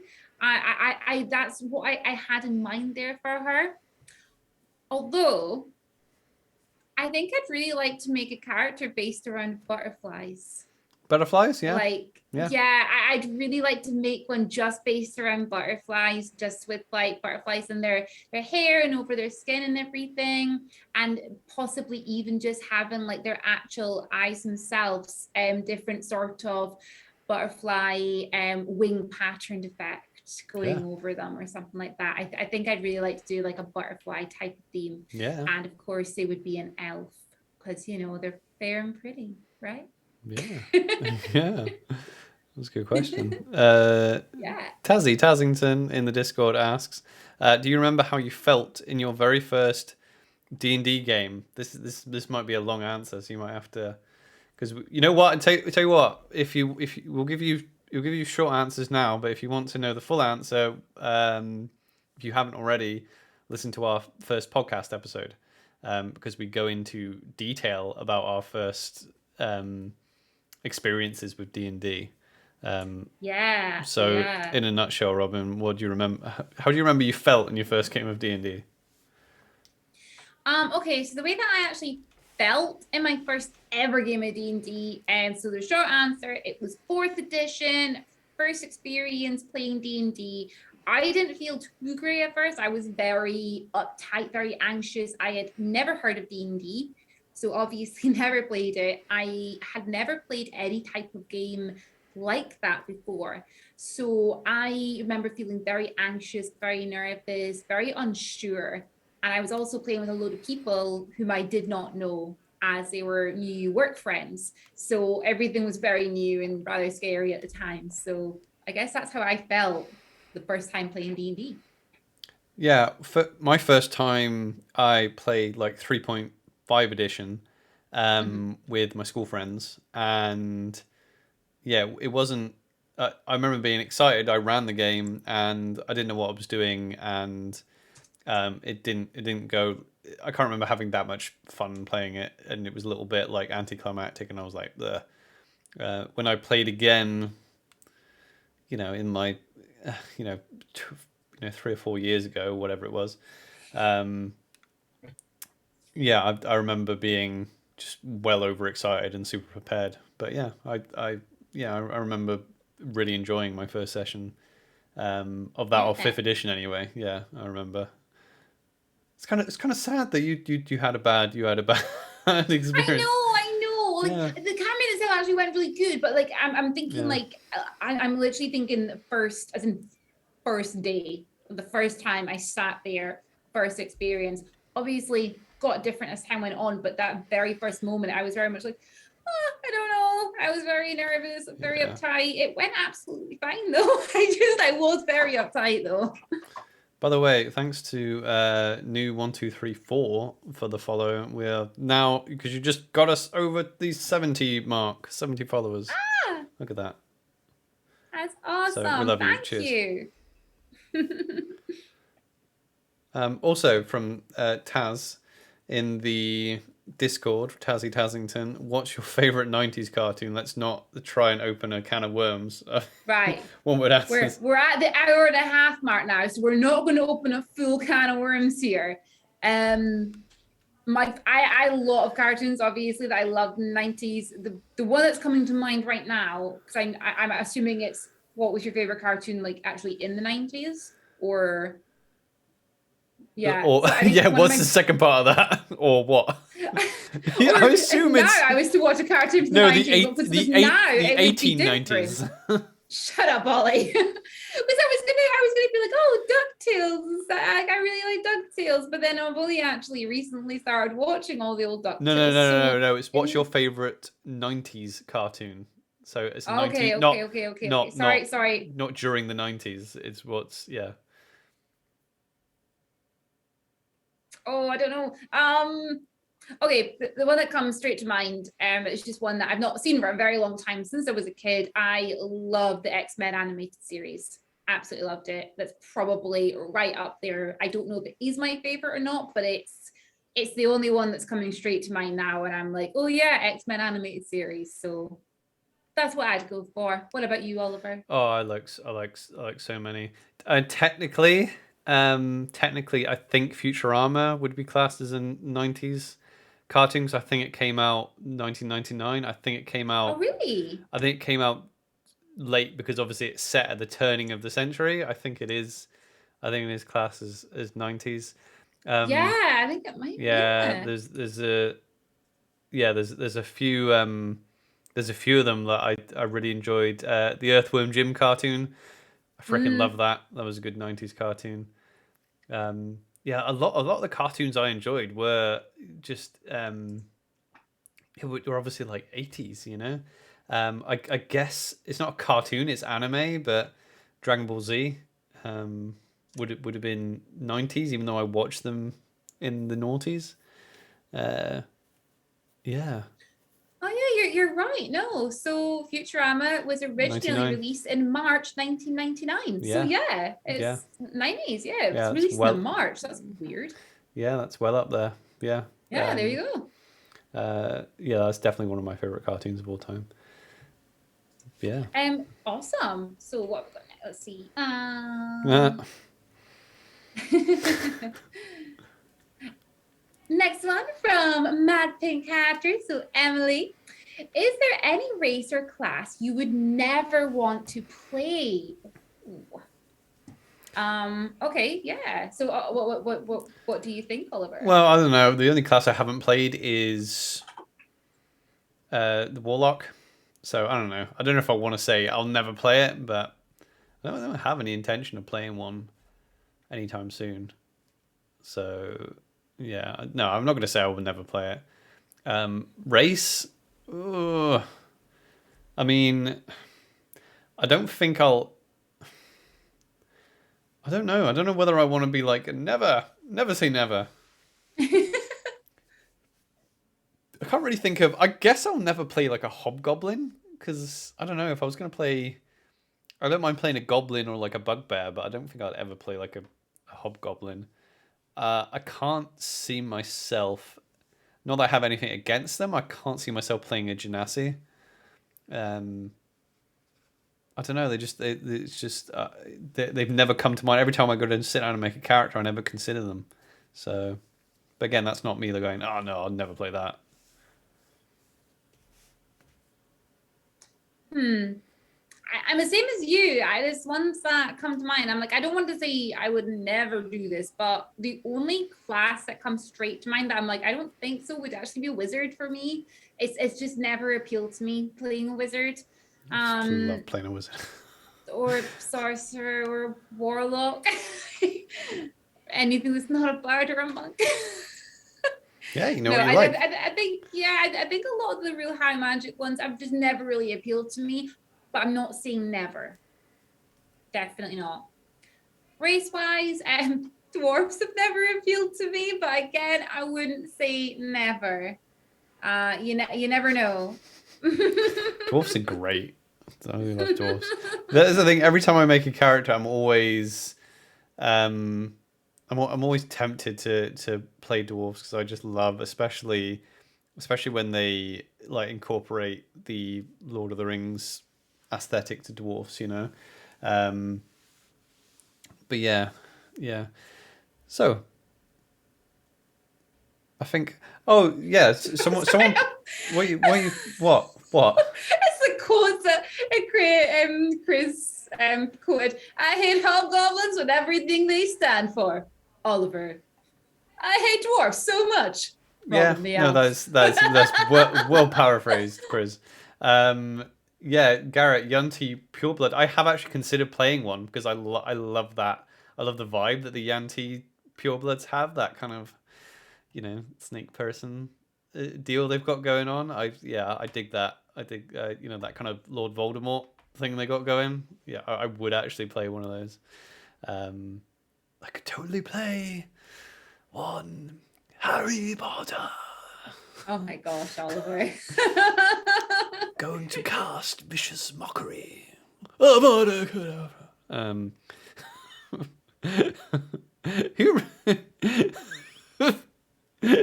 read The Greatest Sorcerer in the World? Guys, please make him stop. What the fuck is this?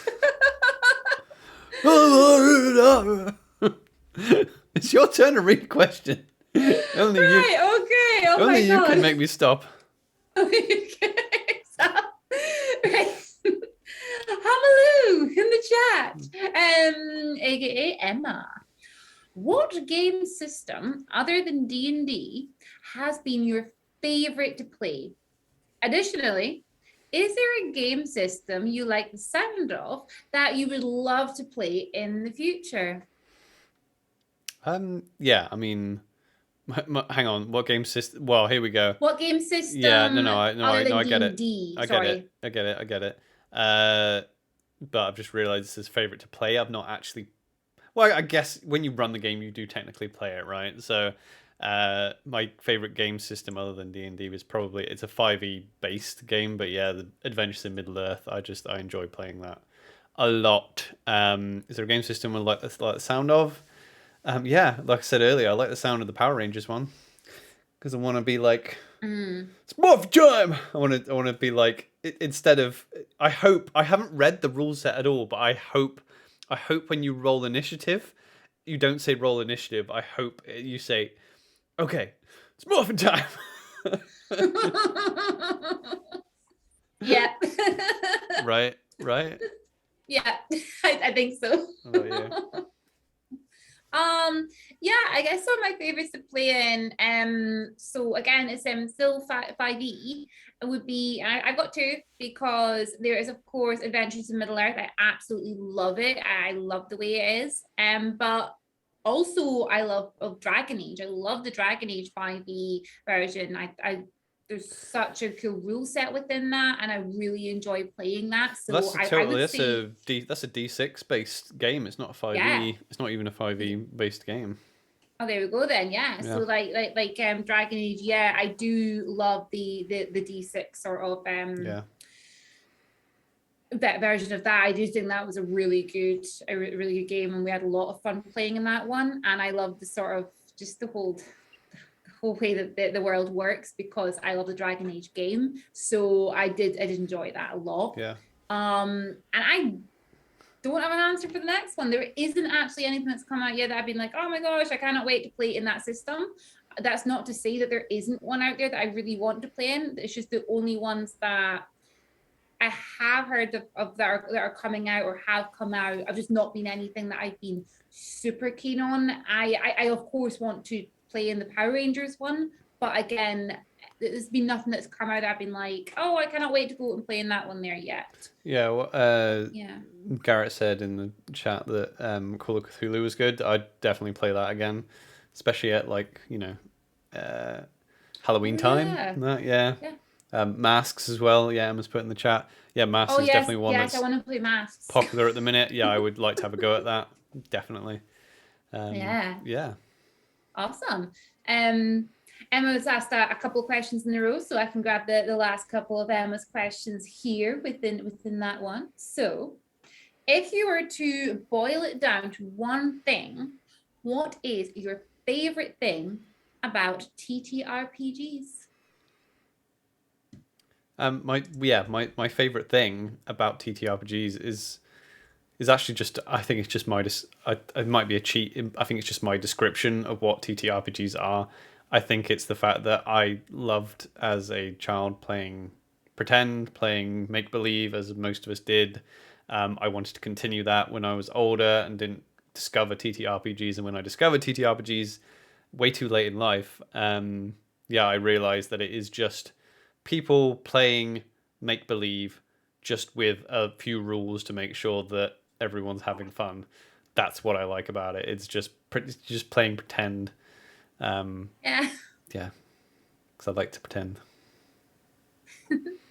I love the escapism that it offers. I really do, and I love the fact that even though we didn't actually travel up the side of a mountain and find these goblins and kill them and save the princess, I feel like I did do that. Like, I know I didn't really actually do it, but I feel like I did it. It's that sort of, like you said, that whole just playing make-believe for adults. I absolutely love it. And one thing that the chat said a lot there as well is, friends. Making friends, playing with friends, having friends is absolutely wonderful way to do things. And also we've redeemed Stretch. Remember to stretch. Yeah, one of my favorite parts of D&D as well is I like making people laugh. So it gives me a good excuse to make people laugh. Yeah, exactly. Yeah, we've got one more there from Emma. Who or what are your biggest influences? Wow, that's a deep question. What, just in life? I mean, yeah. I guess I guess we'll go like things. Stories, which is tied to D&D. I love stories. I love fantasy anyway, and D&D is very, heavily kind of embedded in the fantasy genre of things like literature and media. I like the the good old fashioned, good versus evil and small people doing big deeds. And those stories. I mean, in fact, I was actually ended up reading the speech from Samwise Gamgee in Lord of the Rings trilogy this morning, actually, and that kind of encapsulates what I'm thinking. Where he's going on, the big stories that really mattered. The people in the stories had lots of chances of giving up, but they didn't. And why? It's because they were holding on to something. So it's Yeah. stories have influenced my life. It doesn't have to be fictional stories, like stories of human beings, and that's what fictional stories are anyway. They are a different version of a story of human beings. It's all about the human experience. I think people get lost sometimes. There's a lot of human beings can do very bad things, and people get sour to their to their own species, but they don't realize that all this is about people. So yeah, that's my influences. Yeah, I don't actually think I can say any better than that, to be honest. I mean, yeah, really similar. I guess that, yeah, just all the different stories that we've come across. I guess these earlier today I was reading through so because I've been doing the Bardic Inspiration of the Day, I've been reading through a lot of quotes and speeches and so on from all of these different people who I really admire. And one of them is Stan Lee. And I was reading through so much of his earlier, and there was so many of them. And I was just like, wow, this man was absolutely incredible. And the things that he was saying was just so, it was just so true and just so basic. One of the things that he said was just quite simply, one piece of advice I could give is, if you want to be a writer, write everything, write every day, and remember to read everything. And I was just like, it's just these basic little bits. And I was like, wow, I ended up on this whole rabbit hole just reading through so many of his quotes. None of them were the inspiration. I was just reading through them all to kind of like help myself a little bit. And I guess that the stories that he told, and the fact that he has said so much that comic books are fairy tales for adults to go and escape into. And I always feel that there's certain like skeptics that I do hold in high regard, but there's a couple of them that are so that way that they don't actually like anything fictional. They're not into that type of thing, and I always feel a bit sorry for those type of people, because fiction is so powerful. But anyway, next question from Garrett from Speedjoink in the Discord. Do you have any unconventional? Oh wait, no. Sorry. No, I'll read that. I've already done it. I'll read it and go. Right down. It's fine. No, because sorry, I've got the red line. But I'll come back to it. Do you have any unconventional methods for rolling stats in D&D? Because I think we can answer this one quickly. Yeah, like I grab the D60s and I just chuck them at the wall, and I find that's the best way. And I just wait for it's usually three when of them to stick into the wall. We have an argument, right? Usually we have a huge argument. Yeah. I'm just like that's a stupid subclass to pick. It's broken, and you're like, and you throw it at me. No, Oh my God. No, I don't have it. I've never. I'm trying to actually think of unconventional methods.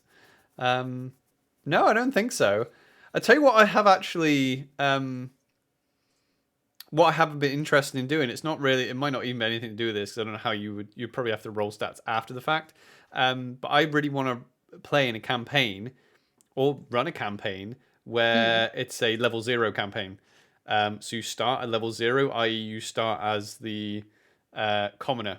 You just get the commoner stat block.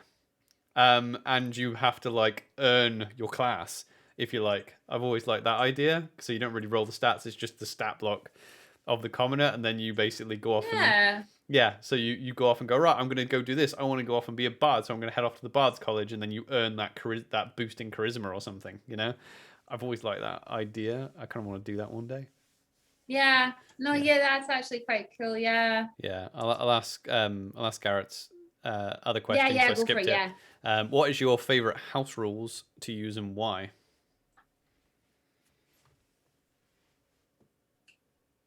I don't know. I can't think of a Your single face. one. Yeah. I don't know. I can't think of any house rules. Yeah. Shit, I don't know. You go. You go. Oh, I mean, there's tons of house rules. A lot of the Ones that I time, can't think of any I've ever played with or yeah, used. I don't know. Like I like the idea of inspiration being an actual dice, not an advantage giver. I like the idea of it being like, and there's like tiers of advantage. I quite like that. I Yeah. quite like giving that a D4 or a D6 or a D8 or a D10, depending on how. I kind of like that as a house rule. I like, to be honest, I like most of the optional rules in the rule books. I like flanking. I like encumbrance. Um, yeah, I like the I like rules that add something to journeys as well. Um, it's actually quite difficult to do because a lot of the times stuff that adds to journeys just make it just miserable to do, and people then don't want to journey anywhere. But I like adding because yeah, I think one of the biggest problems with 5e is like that is the 8 hour rest being like, oh, we're just gonna sleep for 8 hours and then we're gonna be hunky dory. You know, it's like, no, really? Like, you think you'd be like a spring chicken after like hiking for 10 days up a mountain, in the rain? It's like, I don't think so. Um, but yeah, yeah. There's not Yeah. really. When I run games, I try not to. I have added, so the Middle Earth game, I've added quite a few house rules that I've made up. But again, Yeah. it takes a while. You need to really know your group and what they're likely to do. I think making like house rules, unless you're like really into making house rules and you're doing all the research, and that's fine. But you don't really have a big pool of play testing if you're just running a couple of campaigns yourself. So sometimes you'll break something without realizing you're actually breaking it until something turns up one day, and then you're like, whoops. Um, but yeah, and I think it's always worth remembering as well that there's a reason that people came up with it in the first place. The long rest system. Yeah. Yeah, the long rest system does seem daft sometimes, but for the most part, you're playing like pretty much superheroes in a fantasy world. So, and there's if you want to play in settings, yeah, like the Middle Earth one, where you can't get long rests that easily, and you get exhaustion, and it's that they do tweak the 5e to be a bit more harsh and realistic. But yeah, there's tons of other TTRPGs that you can play that Yeah. I think the Warhammer, I've never played it, but I'm told that the Warhammer one is very like nitty gritty because it's that type of world. So yeah, if you want to play in that type of fantasy setting, they're always there for you. But I think the good thing with 5e is Yeah. you can add all this stuff if you really want, but I don't usually tend to. Yeah. No, that's a good point. Yeah. Okay. Awesome. I'm just going back up. So we've got another one from Hamalu. So Emma, if you could remove one thing from D&D / its rule set, what would it be? Wow, this is yeah. Maybe I'll have to like. Oh yeah, Emma. Yeah, you know what, Emma? I was going to say, I was going to go rehash my monk stuff because yeah, I would get rid of the name of the monk class and I would change it. I know you have beloved monks, Robin, but like yeah, I would change a fair bit of how they're flavored and how I would definitely have magical martial artists, but I would also add a whole maybe it does need to just have another class in there or something. But I think a martial artist class needs to be a thing. Um, and Emma's put alignments. Yeah, alignments. I don't. Well, I think they are going to get rid of it because have they not got rid of it in the recent monster stat blocks? Is that correct? Correct me if I'm wrong, people in the chat. But I think they've already done that for things like for monsters. So they're saying there's no because usually on the monster stat block it'll say the alignment of a goblin is whatever evil, but now they've got rid of that. So it's like not all goblins are evil type thing.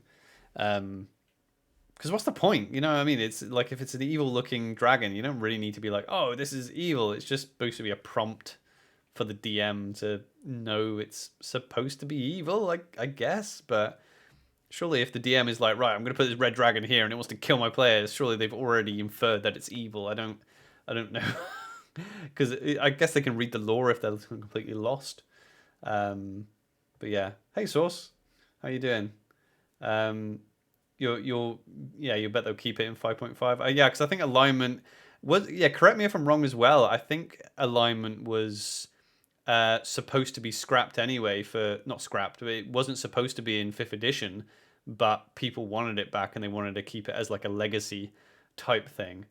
So you hit a cyberbully us. Oh, be careful, we're very delicate. We're very delicate flowers, aren't we? Yeah, he is. Robin, what would you cut out of 5e? Combat. Dwarves. You say dwarves, Robin. Robin, what? Okay. There's one thing that I would like to take out, and I don't know how this would work or anything. And a lot of people are probably going to completely disagree with me.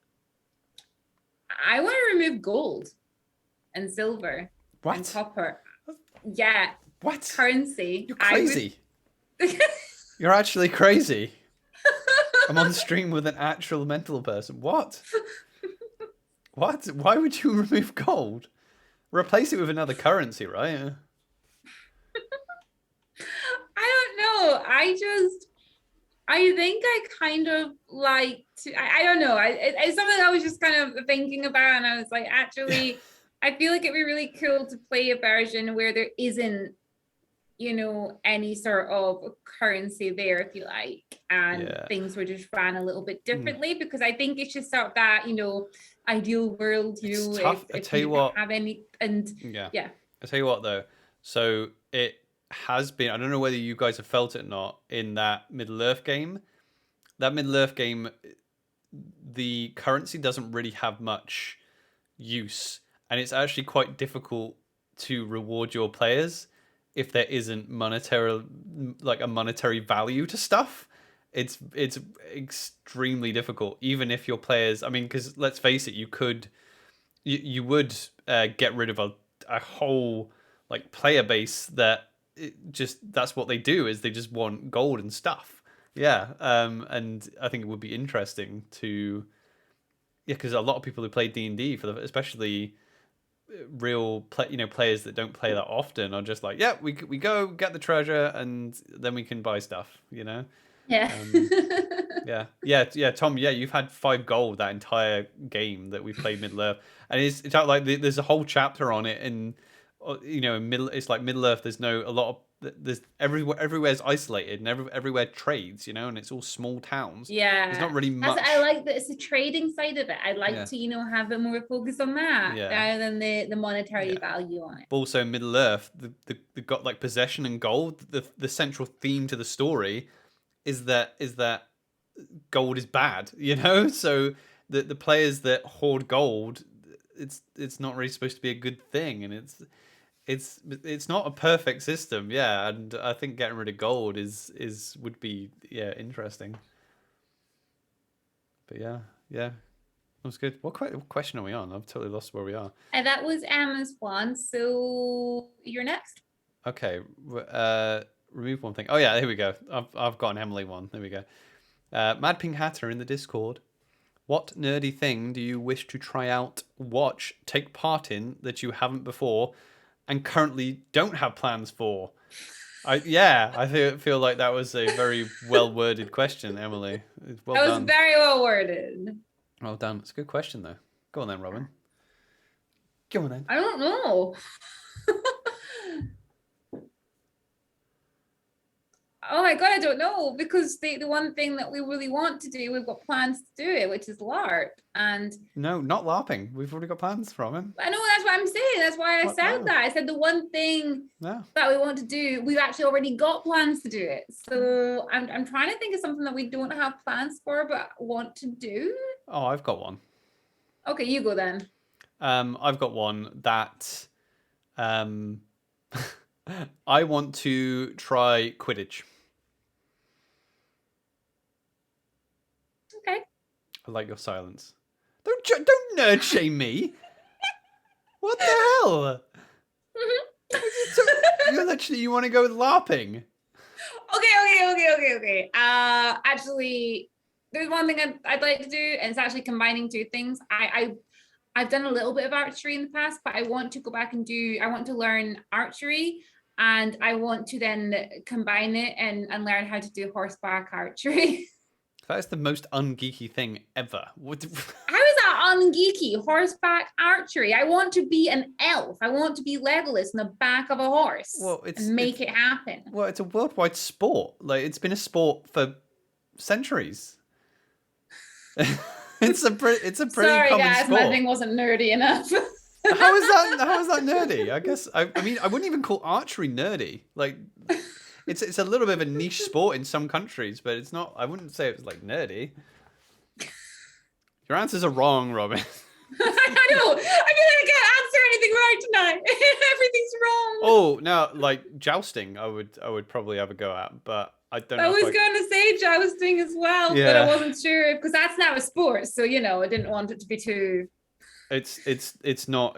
I don't think it's really a sport that's like highly recognized. Okay. Yeah, yeah. But what's geeky about horseback archery? I'm actually intrigued. I felt like it was nerdy. Is it the archery or the horses that's nerdy? The combination. I want to be an elf on the back of a horse shooting arrows. Oh no, the elf! No, you threw the elf in there. That's what's made it nerdy. I said the elf first. I said I want to be Legolas. You want to be Legolas? I want to be Legolas. That's like saying, oh, what nerdy thing do you want to do? I don't know. I want to be a lumberjack. Why? Because I want to be Gimli with an axe. That doesn't make it nerdy. I said I want to do horseback archery because I want to be Legolas. Yeah, no, that's fine. That's totally fine. You can do that. And I want to be an Olympic swimmer because I want to be Aquaman. How does that make it nerdy? I'm sorry for answering the question wrong, Emily. It's fine. It's fine. You'll get there. You'll get there. Oh, it's your turn. It is my turn. Yeah. Right. Next one is from Speedjoy in the chat. So Garrett, never mind. That was the one that Ollie asked in the wrong order earlier. Yeah. Mad Pink Hatter, Emily, do you have any lucky charms or rituals? Lucky charms. No. Rituals. No, I'm gonna have to be boring on this one. I don't. Do I have any rituals? Do I have any rituals? I don't know. Do you have any rituals? You can. Hey, I'm perfectly happy with you questioning my answer as long as you put forward an argument that is clear and concise as to why I'm wrong. No problem. I don't know. I think. I don't know. I don't think I have any. I don't think I have any charms that. I'm not superstitious at all, so I don't have any charms. Yeah, and I don't have any rituals either. I'm not. On a serious note, yeah, I'm not. I'm an atheist. I'm not a traditionalist either. I'm not. Some traditions I'm just like, oh, that's cool, but I don't. I never hold traditions as sacrosanct or whatever the word is. Yeah, I don't. Yeah, it never really bothers me. Do you have any charms or rituals? No, actually, no, I don't. I don't have any charms or rituals. I was like trying to think there, but I don't actually have anything like that. No. I don't. Oh, here's a good question from Emily again in the Discord. Mad Pink Hatter in the Discord. Would you get a second dog? Yes. Yes. We're not getting one though. No, we're not getting one. Like I have to walk. The dog is so strong. I have to walk her. You can't even walk her. If we got another one, who's going to walk this dog? It's just because you're so strong and masculine. No, I'm going to end up walking 2 Rottweilers everywhere. You won't take you wouldn't take the new one, would you? Because the new one's going to be like young and bouncing around. And Aria's going to be just herself. So I'll end up like this. And then we'd end up with 2 dogs in the bed. And then we'd have to have, it's 2 vet bills and 2 insurance bills. So no, we would get one, but not right now. Don't do that. Don't do that to me. Don't no. Also, it's your turn to ask the question. Okay. So next one is from Magnus in the chat. We have you got any favorite monsters in D&D? Yeah, I like. Sorry, I don't know why I paused so long. Did it freeze? Yeah, well, I was like, yeah. I mean, favorite monsters is tough because I love dragons. I'm so glad there's a new dragon book out because I think dragons have been, they've not been interesting enough in a game called Dungeons and Dragons. I think dragons are freaking awesome. They are like, they're basically, they're almost at that level of like godhood, and they're ancient, and they're intelligent, and they're kind of unknowable to a lot of mortals. I just love, and you can throw so much kind of like, you can add so much lore to your specific line of dragons in your world. I really love dragons. My favorite lower tier monster though is a giant spider. I just like giant spiders. Yeah. I like hydras. Hydras. I've never used or fought a hydra. Fought a hydra, and I do like hydras. I think they're a lot of fun. And the hydra I thought was a crystalline hydra. And every time we got rid of one of its heads, a new one appeared, but it was like a crystallized version of it. That was like super deadly. And if any got onto you, it would start to grow over your skin. And we had clerics that we could go to, like the local hospital for the guild had clerics that would have to turn up and be like, the hydra got me again. So yeah, I do like the take a drink. I've got no drink left either. We've got an extra 35 minutes. I've got no drink left. Yeah. Well, why don't I ask the next question, and then while you answer it, I'll go get more drink. How about that? Okay, sure. Yeah. Okay. So the next one's from Magnus as well. Also, as a DM and player, have you got any tips for making more engaging and a more cinematic combating experience instead of it becoming a lot of math? I have been trying out a load of stuff on my players last sesh, but it did not really work. I tried to rework combat system a bit, but just become more dice rolling. Do you have an answer for this? Because I have an answer for this if you want to go get... No, I do not. I'll get you a drink. Okay, drinks. Combat and cinematic, it's actually pretty...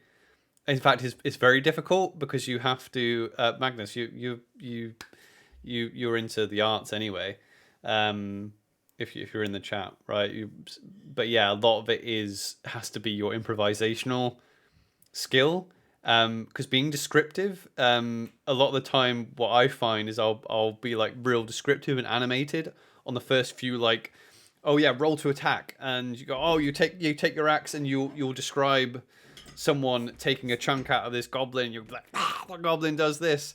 But by the time the 7th round comes around, then you're like, right, you rolled a hit, and then you forget to do that. It actually takes a lot for you to be like, I've got to improvise and keep being descriptive. One thing I did do, I threw at my players, was a horde mode. I didn't come up with the rule sets myself, but I had them just like fight a horde of orcs. And it was basically there was maths behind it, but depending on how many there were, and basically however much damage. So each orc had a certain amount of HP. I think they only had like 5 HP per orc in this horde. So the horde would go, and then all the players would go, and every time they did 5 damage, an orc would die. But sometimes there would be like overkill, so they wouldn't even roll to attack. I would just be like roll. I would make them roll just for the intensity. And when they did their damage, I'll be like, roll damage, and some of them would be like, right, that's 12 damage, and I'd be like, yeah, and then I could describe them killing 2 orcs, and because it was like chaos, it was really easy to describe cinematically, because people were like, oh, how do, and because it was also theater of the mind, there was no map or anything, so I was like, they were like, what position am I in now? And I'm like, you are surrounded. What do you want to do? And they're like, can I run? I'm like, yeah, you can try and run, but you are going to be getting hit. How would you like to run? And then it was way easier to just make this cinema. Basically they're just drawing a scene, and there wasn't really much in the way of maths being done. It was just people going, I'm like, just roll damage, and like, oh yeah, that's a total of like 20 damage, and I'm like, yeah, you take this arrow and and it goes through 5 of them, and they're like, hey, but they didn't really have a number in their head of how many they needed to defeat. Sorry, Robin, I was just talking about that horde mode that I got Yeah, you to no, do. I heard. Yeah. Yeah. So that's one way. I'm not too sure. Because I have only pretty much my first proper online DM experience last weekend, and we had a couple of little combats there. And the one thing that I tried to do through it was I tried to offer a description of everything that happened. I tried to, every time somebody went to attack, I tried to offer a decent description of what actually was happening in that moment, just to make everyone feel a bit more like they had achieved something there. So I wanted to offer a lot of descriptions. But I noticed the question says as a DM and player. So as a player, what I always love to do is put a lot of description into how I attack or what it is that I'm actually doing. Even if I don't do a lot on my turn, I try to involve something with another player during the combat, even if it is just like I look over and I wink to this person. They know what I'm about to do, and then I go and do this, something like that. I like adding those little things into it and so on. But yeah, you know what? It's tough because it's a lot easier if all parties are involved. Like, so if the DM, if the DM is constantly describing all these awesome things that are happening, and the players are just like, oh, okay, and what would you like to? Oh, just roll an attack, and they're not getting engaged. If both players are like, right, okay, you know what I want to do? I want to like creep up behind my ally, my barbarian ally, and I'm going to fall prone and shoot through his legs. And then the DM's got something to work with then, and then he can figure out in his mind, right, okay, you know what, I'm not actually going to have you mechanically prone, but yeah, I'm totally going to let you crouch down, slide and shoot through it, and then that gives him something to work with to make it more cinematic. But then on the flip side as well, if your players are like, oh yeah, I want to run and jump up my ally's back, and throw a dagger, and then roll down his feet and then roll back behind him, and you're like, yeah, you got to do an acrobatics check. They're not really in the spirit of what you're trying to do. Like, if you're trying to make a scene, it kind of needs everyone in there. So I think as a DM, just try and tease those. I think the biggest tip would probably be just keep combats short. That's yes, actually, yeah. Keep combat short. Maybe have one monster that's very dynamic. Maybe have one monster that, I tell you what, one good monster is like a troll with it's like a variant troll. I can't remember the name of it, but yeah, it's got like limbs that come off and start moving on their own, and there's a lot going on, so you can literally describe, and then every time they go up to it, there's a chance they get hit by acid damage, and then if they have to roll a certain number. Oh, did I fight that? Yeah, you fought one of these before. I fought that. Yeah, I kept his leg. Yeah, you chopped his leg off, and then his leg starts up, because the leg was the only thing that couldn't actually attack. It can move, it just can't attack. But yeah, if you had chopped his arm off, the arm could like attack you and whatnot. So things like that. So instead of going, right, there's like 10 skeletons, there's 5 of you, and you just go round, round, round, and it's just a matter of just hitting things. But if there's something, you throw something at them and it's going to be dynamic, it's easier for you to describe one troll than it is to the next skeleton, he raises his sword and does this, and then you get to the skeleton 7, and you're like, I've got to come up with something for this skeleton to do now, I think that's probably another tip you could use. Good. Awesome. Yeah. So we're down to our final 2 questions. Wow. So from Garen, we have homebrew campaign or adventure book. Which kind of game do you prefer to play /DM?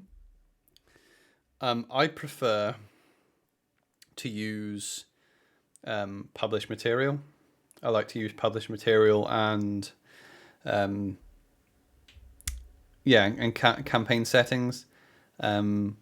It's funny because when I was a kid, I used to like coming up with stories and like maps. I like the idea of coming up with like drawing maps of fantasy worlds, and I always thought when I became a DM, I would be really into that sort of thing. And I did start. I started being like, oh yeah, I'm going to make this town. I'm going to make this continent. I'm going to have this here and that, and I'm going to make maps. And when I started doing it, I didn't enjoy it.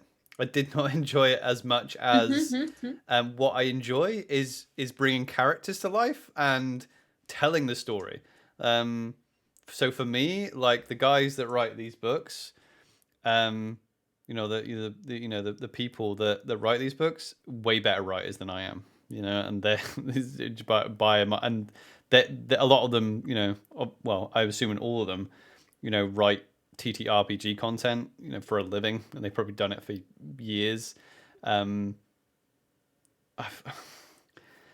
trying to figure out how to say this without like a lot of my best experiences playing in D&D has been when dungeon masters have run published content. A lot of time it's going to be in their own way because everyone's going to do it in their own way. They're going to give the NPCs a different personality, so it doesn't matter how many times you run through Lost Mines, it's going to be different experience every time.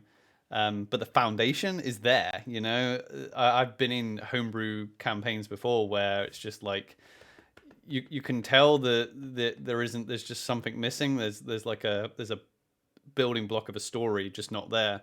So if I'm running a campaign that's an adventure book and I can add things in, I'm like, you know what, I don't like that bit, I'm taking that bit out. I don't like that entire chapter, I'm going to take that out. But you know what? If I get lost and I'm like, where are we going now? I just go there. Okay, this will put them on track, to something. I can hook them again, and there's a structure there, The opposite as well. I've actually read adventure books and I'm like, I'm not entirely sure whether they're going to like this, and I've run it for the players and they've loved it, and they're like, and I've enjoyed it. I'm like, okay, yeah, that worked. So yeah.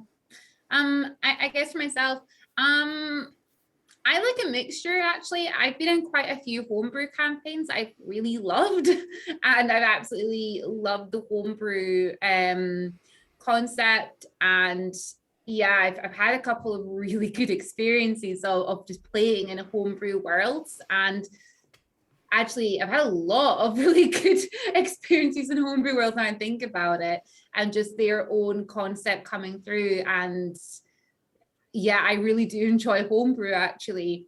But I've also had a few experiences of the actual published material as well. And I do love the published side of it as well. I think that's the thing, is I can kind of like think of quite a few games that I've been in that I'm like, oh, love this homebrew game, this is great, but then this one was definitely missing something, but then this one was good. So my answer is I like a good mixture, to be honest. When it comes to playing in a game, I like a mixture of everything. I like whatever the DM is comfortable with. I think if a DM is really comfortable and really talented with writing their own worlds, it's absolutely incredible. And if a DM is really comfortable and talented with running a pre-written adventure, then it's also really incredible. I think it depends on the DM, and it depends on the group, I think, for me. Yeah, I think I think it is to do with time, because I'm perfectly happy to use the writing of these books here and use their geographical names of whatever, because you don't have if I'm sitting down to prep, right, you've only got so much time to prep. No matter how much time you give yourself, there's only a certain prep you want to do, right? So if I'm going to go, right, I'm going to prep for this session, I'm not, if I'm sitting there for hours doing maps and I'm not enjoying it, I'm not going to waste my time doing maps. I'll go on to one of the many decent map sites, or get friends to draw maps for me, and that means I don't have to spend time doing that. I prefer spending time thinking about, right, okay, what's this NPC going to say to them? What is this character going to enjoy? Have I got anything in this session that this particular player will enjoy? I want to know the beats of the story because I like the storytelling. So I'm like, I prefer to sit down and spend all my time going, right, okay, I'll read through the adventure and go, okay, they're going to do this, and then I want to hit this beat as soon as if they decide to do this, and that beat is going to kick in, because I think they'll really enjoy that, or they're really going to interact with this thing. I need something else for them to interact with. I'm going to go find that. I prefer to spend my time doing that than coming up with the economics of my village, which some people really enjoy that type of thing. They enjoy what trade does my village have, and they have it all the different languages, all the political stuff, and it depends on what you want to spend your time on. But if you don't, there's no point in going, I'm going to make I want to have a homebrew world, because homebrew campaign settings are better objectively, so I'm going to do that, and then that's a lot of time to do something you don't enjoy. Yeah. Oh. So I got the last question, and then we'll get wrapped up, I think. Sure. Is that it? Are we not done? Okay, last question. Discord from Mad Pink Hatter. What have you eaten today? Hey, you don't like those beers? They're my beers. I got sick of tea. So today, what have I eaten? I've eaten quite a lot of chocolate today, Emily. A lot of Kinder today. Probably my body weight in Kinder today. You've had other food, they're right.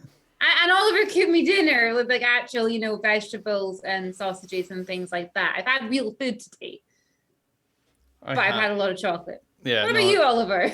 I've had a fair bit. I had what did I have? Yeah, I did have a Snickers bar. Maybe I had 2 small Snickers bars. Excuse me. Then what else did I have? I had chicken breast, salad, and hummus for lunch, and then I had sweet potato, vegetables, and I had mackerel for dinner. There we go. Plenty of protein and a good mix of carbohydrates and green vegetables. Awesome. It is awesome. Well, I think so.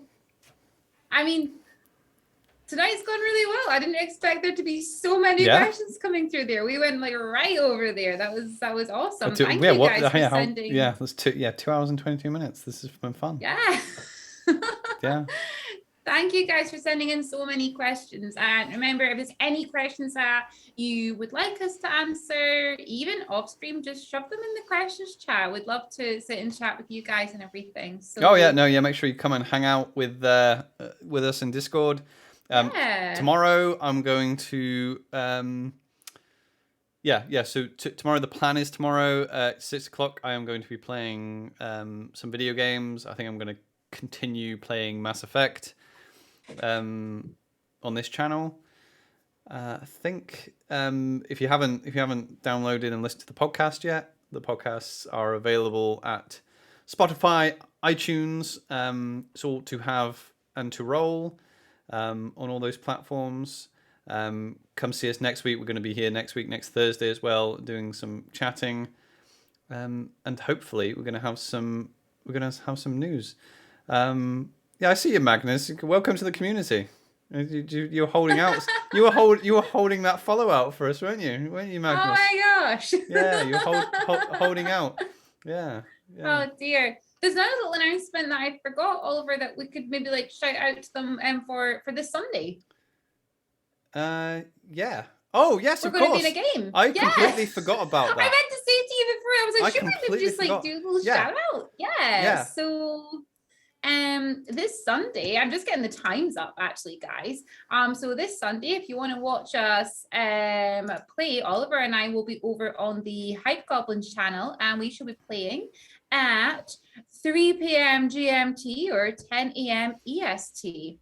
And we're going to be playing a one-shot over there. So come check us out. I think we're playing 5th edition Dungeons and Dragons, I think. Right?